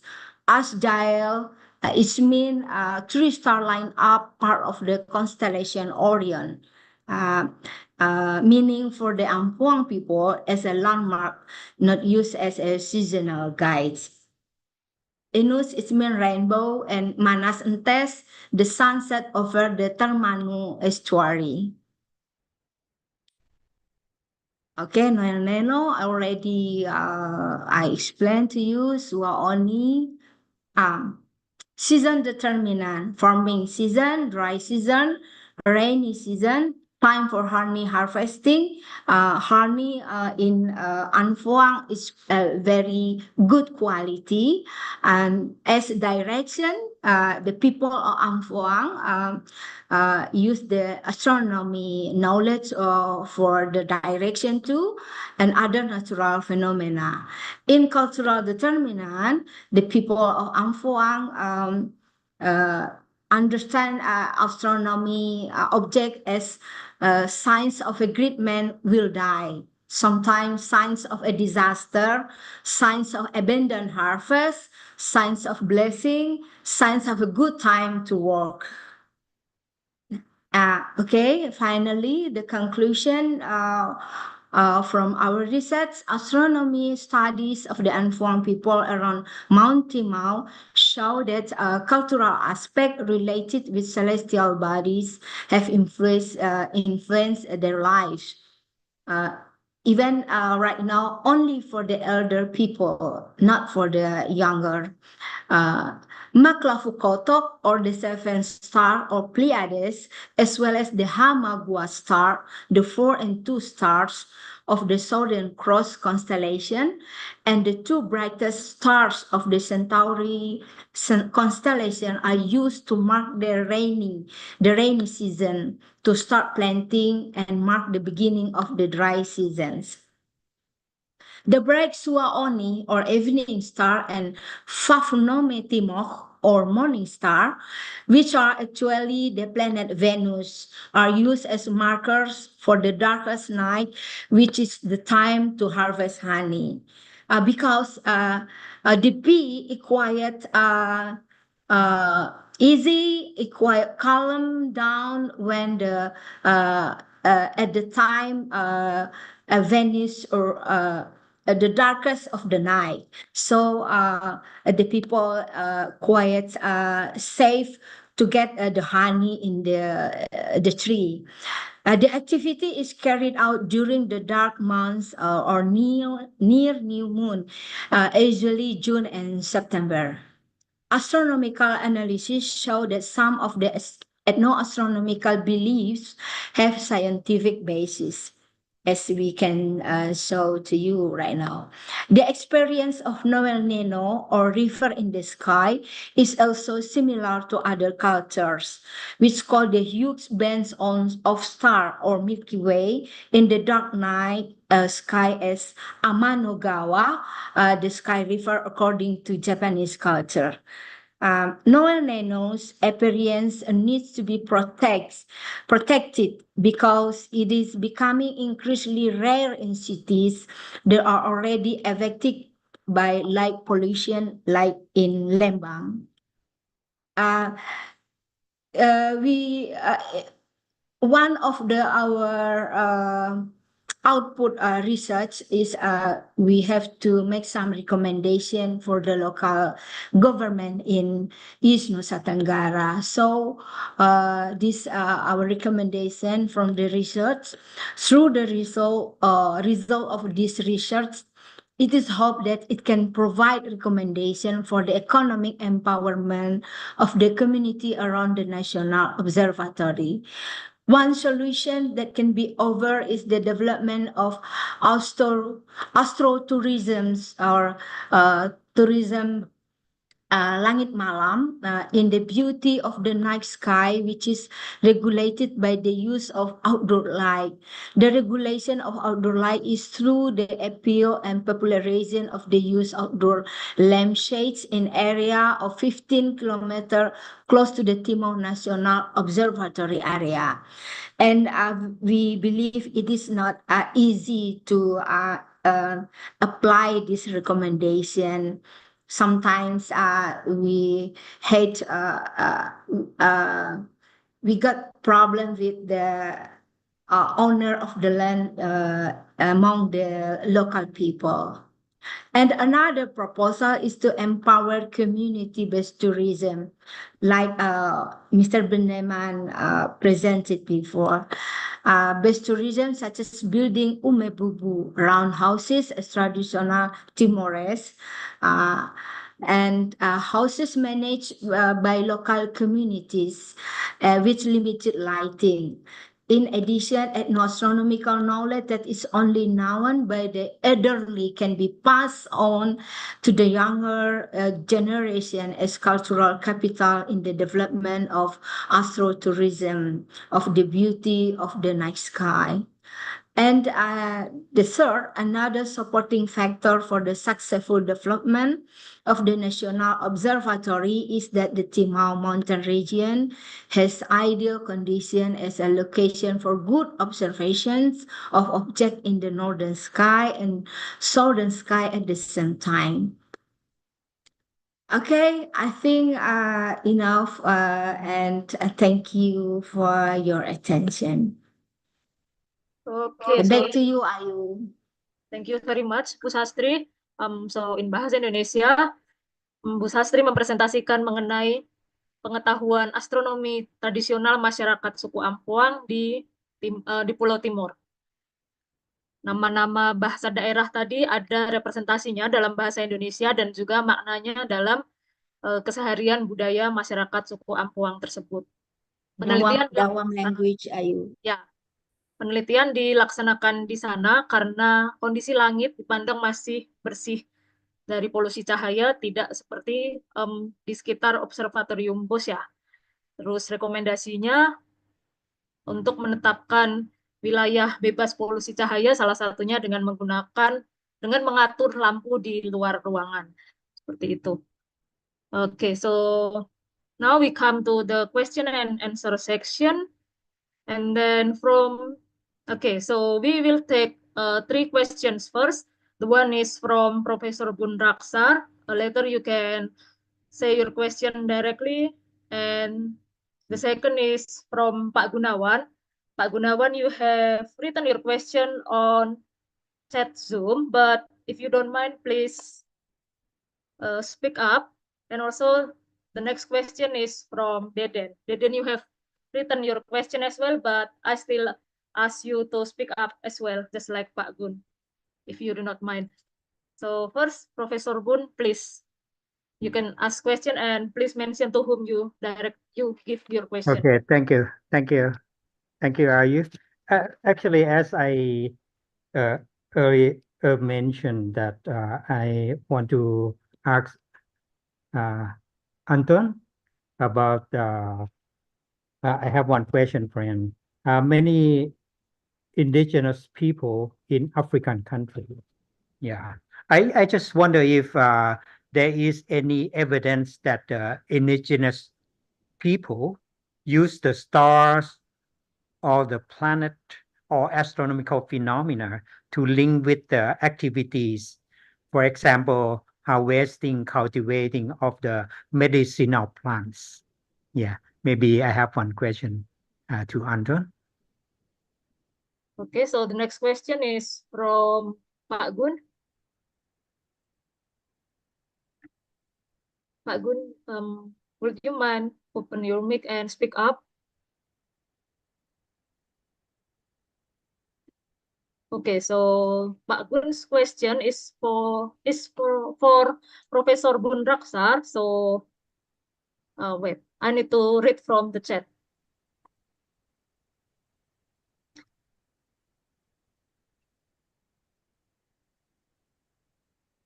So okay, so Professor Bun, Mr. Gunawan is asking about the Orion constellation. Is it exists or not in Lana calendar?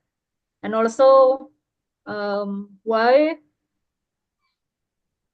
you also is also curious why Orion does not use as rice cultivation time signal in Lana culture, because in Japanese we use Orion constellation instead of Pleiades to know when to plant our rice. That's the question for Professor Bun. And the last question is from Deden. Maybe you wanna ask it by yourself, Deden, to whom you address the question. Thank you, Bu Antonia. Thank you for all speakers and the organizer. I'm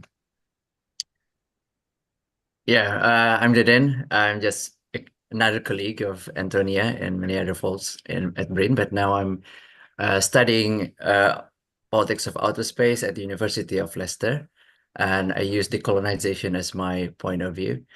I think I'd like to also recite a question from Herdiana Hakim on the chat, specifically for Shirin about storytelling.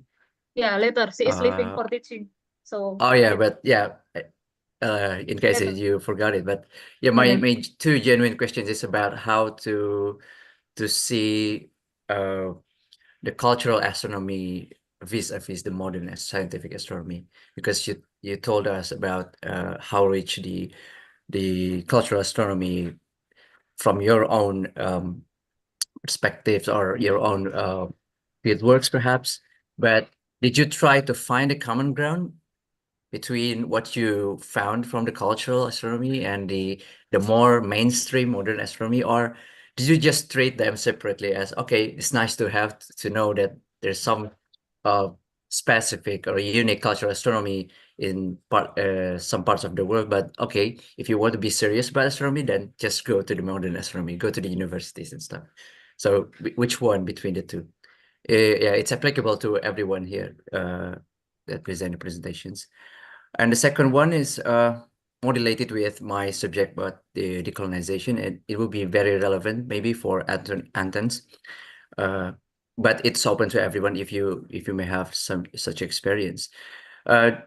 Did you find a conflictual situation between the observatories establishment or the astronomy activities that you embarked and the local community, the indigenous people, given the history of decolonization? As far as I know, maybe Gusasri already mentioned it earlier, that even in Timor, we still have these, tribes leaders or kings.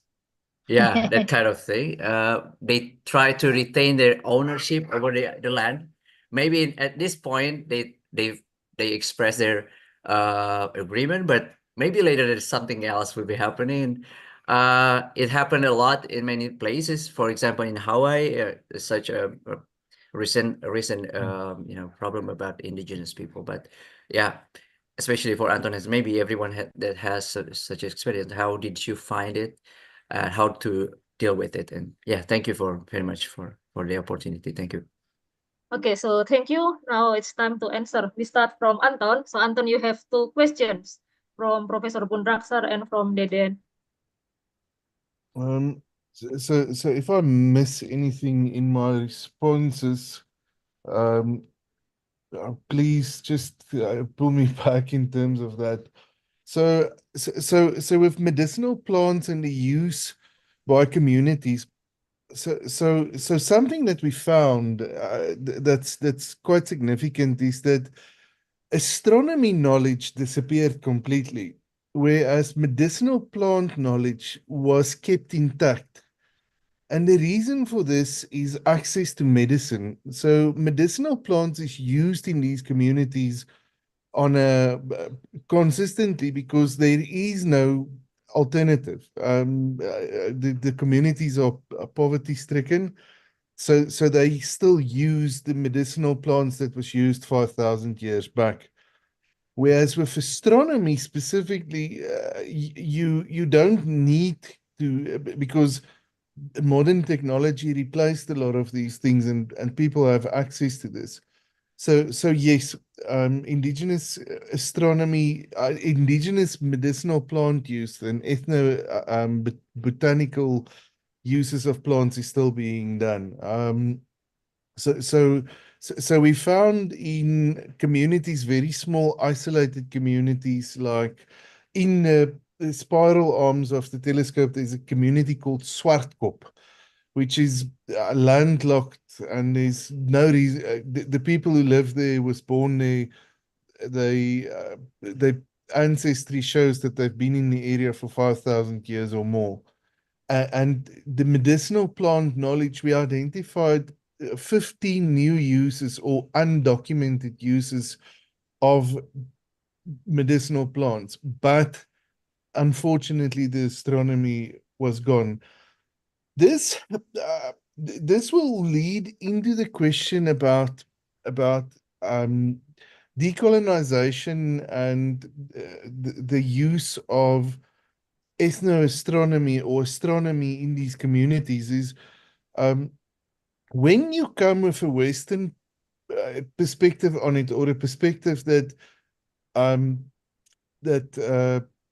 Western astronomy is the only way to do it, and you discard all the local stories, you're going to have trouble with the communities in terms of purely astronomy. When you take the approach that astronomy has been used or been done in this area for the last 5,000 plus years, it's different, because then the astronomy used by these local communities becomes a precursor to the SKA and SALT and BRIN, and so we're not coming to do something completely new. Astronomy has been done in this area for millennia, and I use a few examples. The Orion, for instance. Meerkat is doing observations within the nebula and looking at pulsars and stuff within that specific, and there's scientific findings. The same with Omega Centauri, where Meerkat found 47 millimeter pulsars recently. If you think about Proxima Centauri that the previous speaker spoke about, or Alpha Centauri and Proxima Centauri, within that, a telescope in our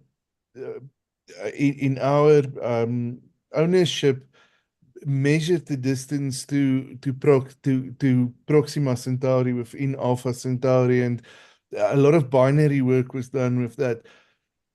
The Astro Guides was trained to use this. So Western astronomy doesn't trump or erase, or it's not something better. It's something building on indigenous astronomy, in terms of our use of this in the communities. I think if you approach things like the Hawaiian guys did approach it, or the US handled it in Hawaii, we stakehold. I know some of these guys, and the feeling was, let's just do this, and by the time the community realizes what we're doing, we will be too big and they won't be able to stop us. And in the process, you just tick boxing. Indigenous astronomy and indigenous culture and engagement with indigenous communities isn't just a tick box exercise. These people have emotional and spiritual connection to the land that we're building telescopes on. And unfortunately, or fortunately, you can phrase it like you will, is the places where we want to build telescopes is dark, it's rural, it's where a lot of indigenous people and indigenous cultures are still thriving. So I don't, the objections that we've received, and the objections and conflicts that Serrao deals with in the construction of the SKA, of Hyrax, of CBAS, of all these telescopes that we're working with, is involve us as equals.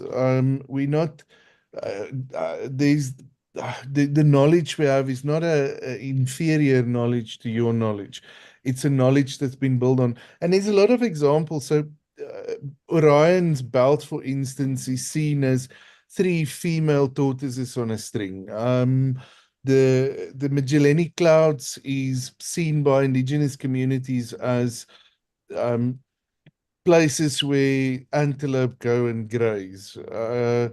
You have something like Castor and Pollux, who were men, and you have stories about the Pleiades as 7 sheep, or the 7 white sheep. You have stories about the moon. You have, so these communities in their own right has been practicing astronomy for literally millennia. So it's not, as Westerners, we're not coming into these communities with with something completely new. People in this area have been engaged with the cosmos and astronomy for thousands of years. I think I addressed all 4 questions. If I missed something, you're welcome to ask. Yep. So thank you, Anton. Next is Professor Bun's turn. You can answer the question from Mr. Gunawan and also question from Deden related with modern astronomy versus indigenous astronomy. Okay. And also about the Orion in Lana's culture.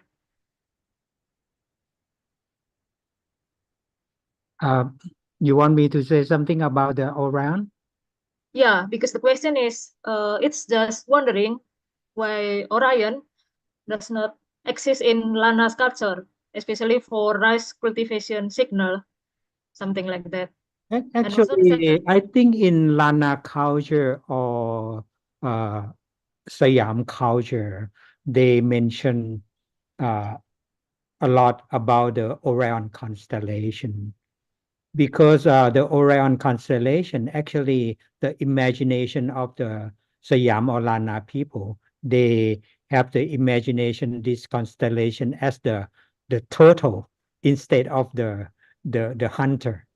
Yeah, and actually, the Orion belt and the Orion sword, they imagine as the plow for rice cultivation or something like that.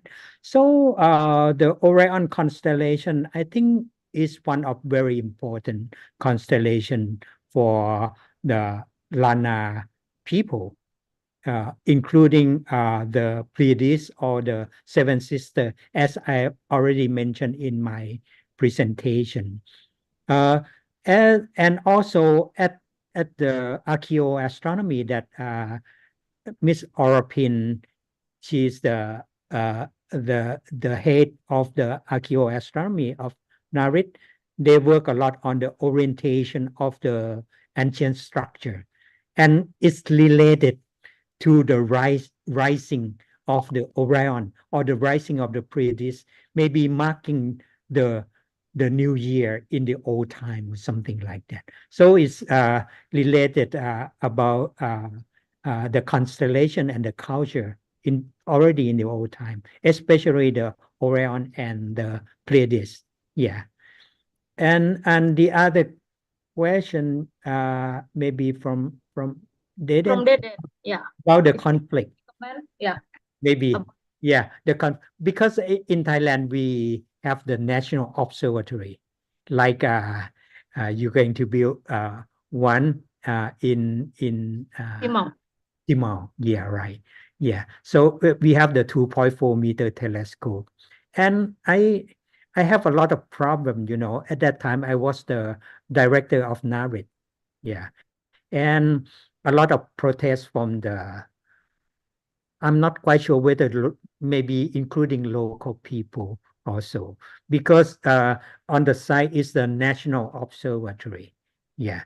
And they think that, the construction of the observatory may impact the environment. Yeah. For example, we have to cut a lot of tree, or the bird will flew away from the site or something like that.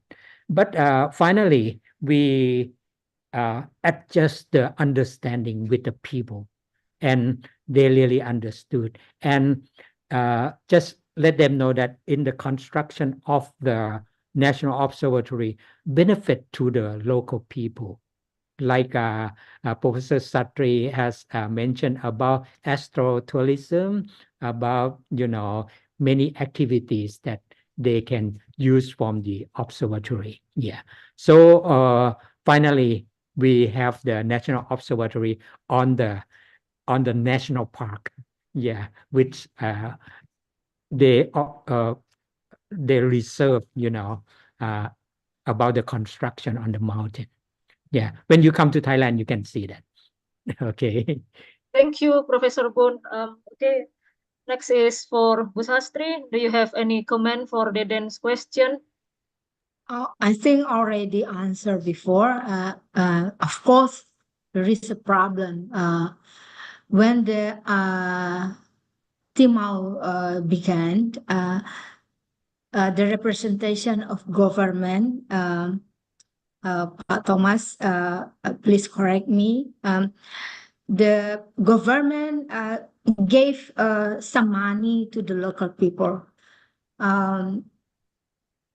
About 100 100 juta, nggak, 100 billion rupiah.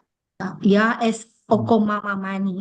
Okomama, it means open the door. The local people agree to government build the Timau Observatory. But then some of the local people, or call it Raja in Anfoang, deny about the agreement. And the show must go on. But some people agree and some people against the observatory. But I think the situation is quite normal now because they can see the positive about the observatory. They have the new route, and the region is open, and yeah, I think the problem pasti terjadi. Tapi ya kita harus ada pendekatan budaya, saya kira, dan itu masih berlangsung until right now. Jadi memang tidak bisa dengan cepat masyarakat menghadapi perubahan itu, memang agak sedikit slow down, dan kita memang juga tidak bisa memaksakan kehendak kita sebagai wakil dari pemerintah. Demikian Mas Deden. Jadi the next project atau research we have to do in Timau, how to support the local people dengan berbagai alternatif apa yang akan mengembangkan dan mendukung support the economy in Timau. Okay, thank you, Bu Sastri. Last is Shirin. So Shirin, do you have any comment in the case modern astronomy versus the cultural astronomy? And also you have one more question from Herdiana. If you would like to answer it online. Okay, so let me start with Beden's question. If I missed some part, please let me know. Actually, myself, I'm using cultural astronomy, and I'm using different stories for students, especially, to try to interact them and also try to communicate with them. And with that aspect, they can find out about the scientific method. You know, even in the past, they used the same method somehow in the way that we also use it in the modern way. So I think in this way, we might not actually directly connect the cultural astronomy to the modern astronomy in the first place, but people will learn how to think scientifically and how to use the sources and the information that they can gather from. And step by step, they will be engaged, and we usually can get to the modern astronomy as well. Another question, I think that was by Herdiana, that was about how to be precise about using the stories and even the scientific fact that we are using. Actually, this is a really challenging part, and it's very difficult, to be honest, because for me, I study physics. And I also have some studies about history according to the knowledge that I have, according to the book that I have. But if you wanted to be precise, actually, we need more than one person to decide which stories are useful about the subject, because we need different perspective, the scientific part, the historian part, even if we are going to talk about the beliefs of the people, it's really hard. So I by myself, I try to be very careful which story I'm going to use, because some of them can lead people into, let me say, pseudoscience. And this is not what we want. So actually, this is what we're looking for. And I do not know if there is any other question or I'm missing that. Let me know, Antonia. Yep, thank you. So we come to the second turn of question and answer section, and I see Mr. Gunawan has raised hand. Please open your mic, Pak Gun. Okay, thank you. It is only from a short comment for Bu Sastri and Mr. Bunduksar. It is about the Pleiades. A few years ago, I went to Mutis Mountain in Kupang and make an interview to a farmer who usually make honey harvest. And they said that the time for honey harvest is the heliacalizing of the Pleiades or the Seven Sisters, and they still use this Pleiades constellation as a marker for the time of honey harvest. And it is curious also that Pleiades is used as a marker like in Thailand, but in Java Island, the farmer use of Orion as a marker for the beginning of planting season. Yeah, they use the heliacal rising of constellation Orion for the time marker for the planting season. This is only my remarks for Bu Sastri and Mr. Bunduksar. Thank you. Okay, so thank you for your explanation, extra knowledge, Pak Gun. Next question is from Mbak Hana. Miss Hana, please. Mbak Ayu. Hello. Hello. And hello for Professor Bun Syakran and Miss Ibu Sastri juga. Hello, Okay, Hana. my name is Hana and hello Ibu. Okay, my name is Hana and I'm from Jakarta Amateur Astronomical Society. I have a question to Mr. Anton. In your presentation, you talked a lot about the intangible heritage of astronomy in Africa.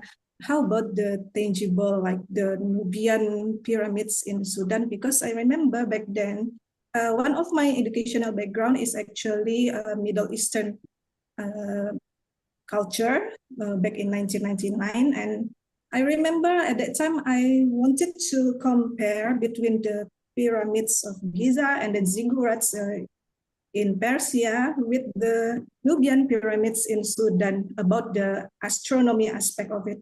But I couldn't really find information about that. And then I remember last year, I was about to painting Nubian pyramids, and also I couldn't really find information about astronomical aspect of the Nubian pyramids. So maybe you have any information about that.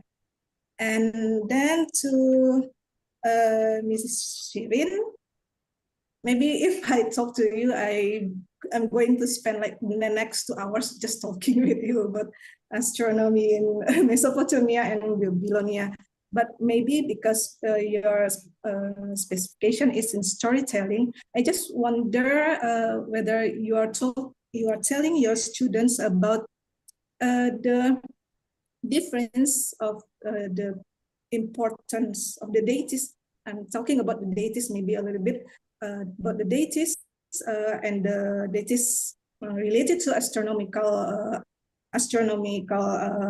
objects like constellation, because I remember they have different level from the age of Assyrian until Akkadian until the Hittites. They have like changing how to call it, changing the level of the gods or the deities at that time. And I remember, like me myself now, in my society, we have to choose one name, one star name. I choose Uruana from Epoch Gilgamesh, because for me it's like the higher level compared to Mulsipaziana in the next dynasty, name for Orion, something like that. And also about the ziggurats, maybe it's almost the same with my question to Mr. Anton. Like the ziggurats, I think it's not getting proper attention from the government, like pyramids in Giza or here Borobudur in Indonesia. So what do you think about that? And the last question is maybe untuk Ibu Sastri and Prof. Bunshaka. Are you interested to go to Padang Lawas for the next field research, perhaps? That's all my Absolutely. question. We love to go to Padang Lawas. Can I join? Can I join? That's all my question. Thank you so much. Tentu saja, boleh.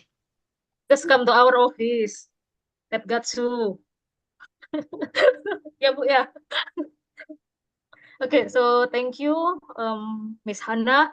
So Anton, you got 2 questions, and then after that is Sirin's turn.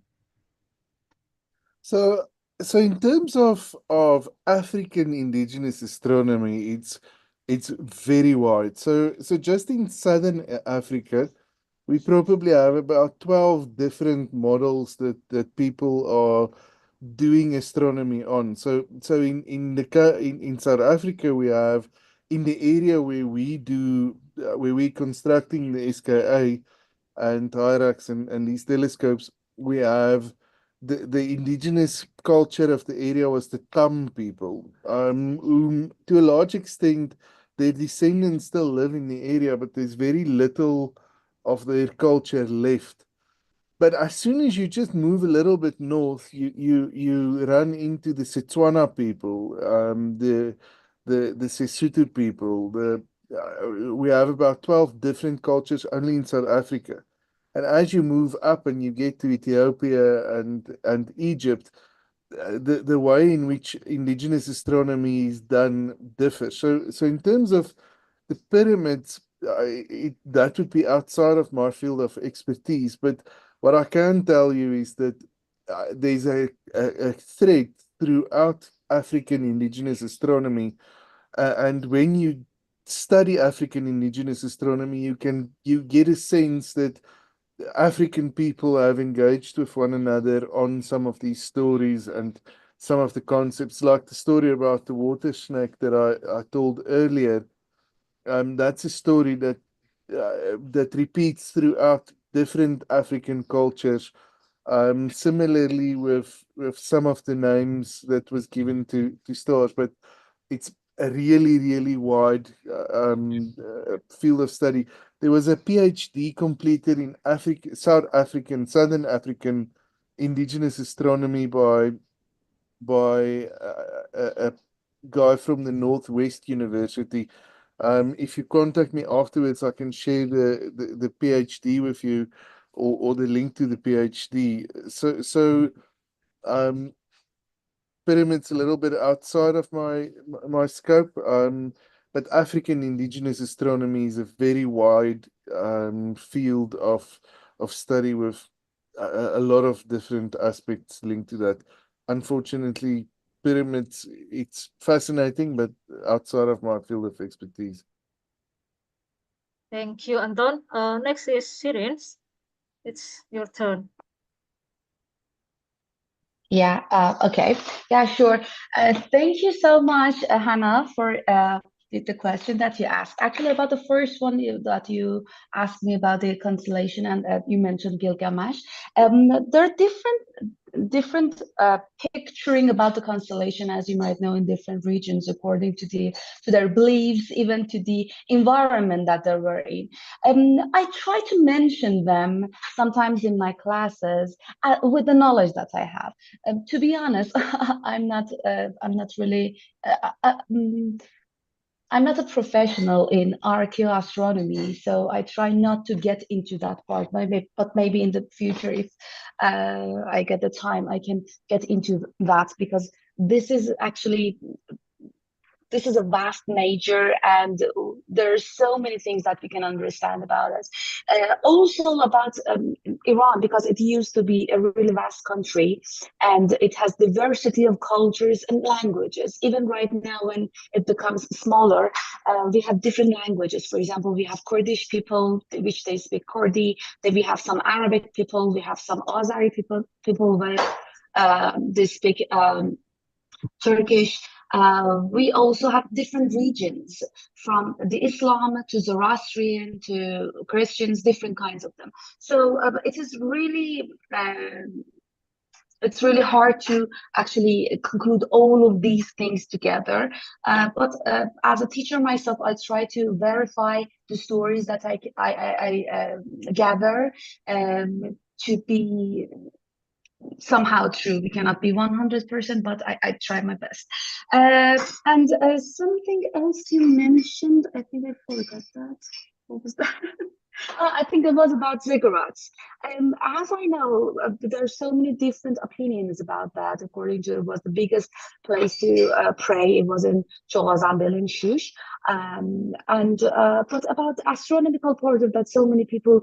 I'm not sure, and maybe I should search about that. But I think some of them will talk about they have it has some special part which they can find out about the winter and summer solstice. But to be honest, I'm not an expert in that part. I think I should learn from you. Actually, ziggurats, it's more for me myself. It's more interesting than pyramids of Giza, because the alignments is not only to solar movements like solstice or equinox, but also constellation, of course. And I remember also about the moon phases, and then the Persian they talk about the 360 degrees divided to 12, something like that. And then it's they put it into when they built the ziggurats also. That's why I was like, does the government maybe one day want to put to give more attention to ziggurats? I mean, like in here we are so proud about our Borobudur and Prambanan, and I feel like your government is not really paying attention about that to your ziggurats, even though I know maybe the problem is about the reconstruction and also the materials to build the ziggurats. But always fascinating with the ziggurats. Yeah, great. Okay, so thank you. I'm sorry, Mbak Hana, due to time limitation, maybe I will exchange your number after this, yeah? Okay, so for the last question, just a quick question from Dr. Fahriati. So she asked whether or not is there any celestial bodies in your culture that can be used to predict disaster. So Anton has answered on Zoom. He said that moon is used to predict drought.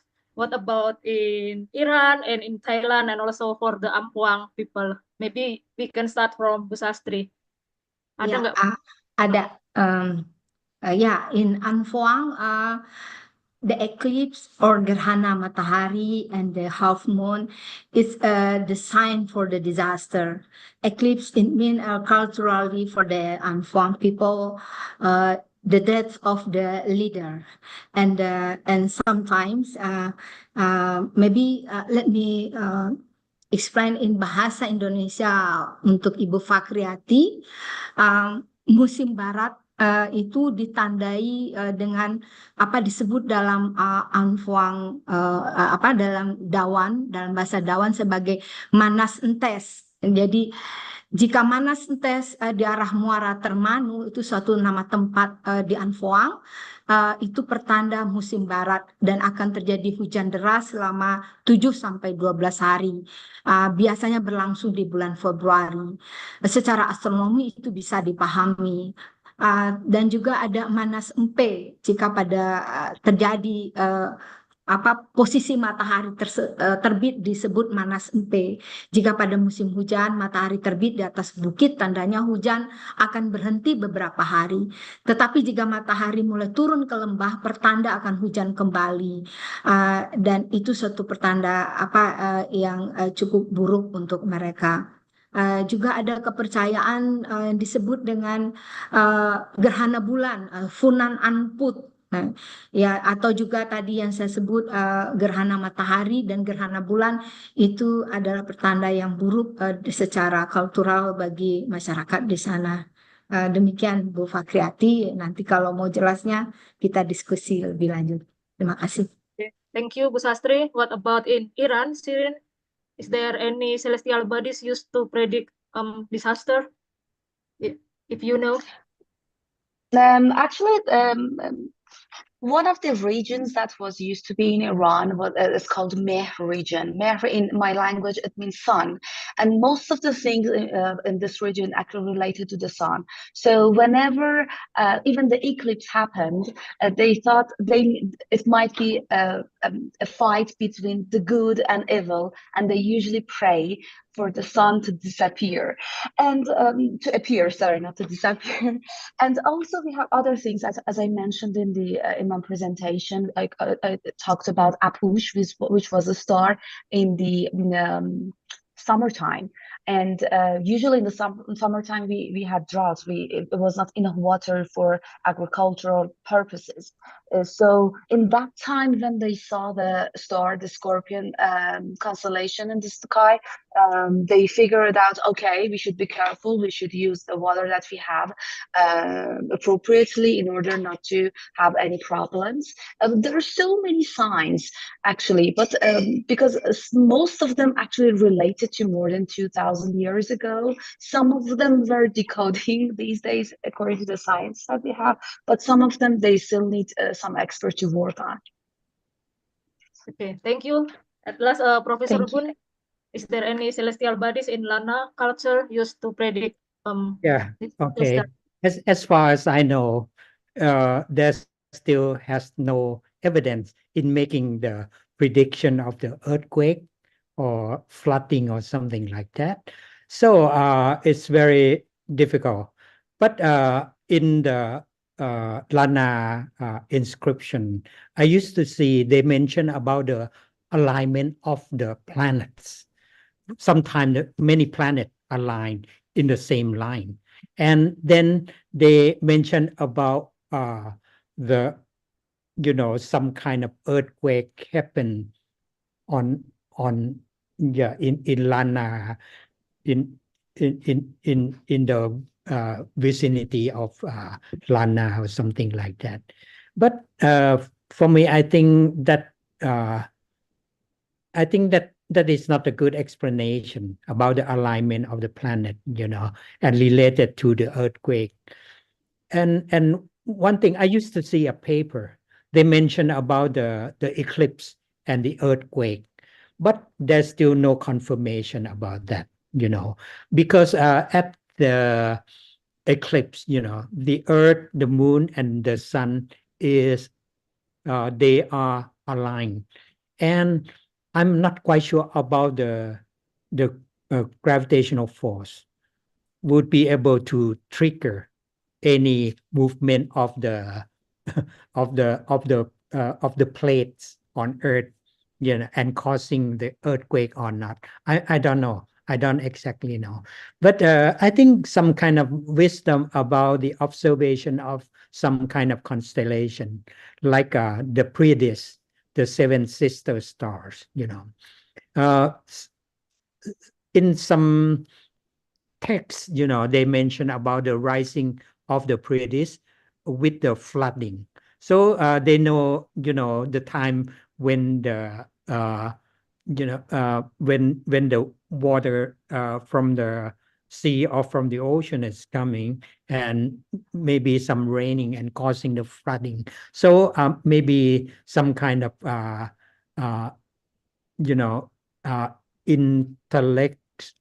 intellectual thinking of the people about the observation of some constellation and related to the seasonal change or something like that, which cause some kind of flooding or something like that. Okay, so this is what I can. Okay, thank you very much, Professor Boon. Okay, so dear ladies and gentlemen, it's 4:20 now in my clock, and we have discussed for more than 2.5 hours. So thank you very much for your cooperation, for your fruitful discussion, and also insight. Thank you for Kelly for being with us here and for having overtime because it's almost 6 p.m. now in Japan. So thank you to Sirin for giving your time, your holiday time today. So enjoy your weekend. Yeah, in Iran, the holiday is Thursday and Friday, not Sunday and Saturday. Okay, and also for Anton, enjoy your next working day. And also for Professor Boon, Ibu Sastri, and Pak Heri, we are at the same time zone, so be careful on your way home and enjoy the nice evening. Thank you, everyone. Thank you. Anton, And Thank you, Sirin, everyone. Kelly. thank you. And Thank you, Thank you. everyone. Thank you. Everyone. Thank you, everyone. Thank you, Ayu. Bye-bye. Bye. Bye. Thank you. Bye. Thank you.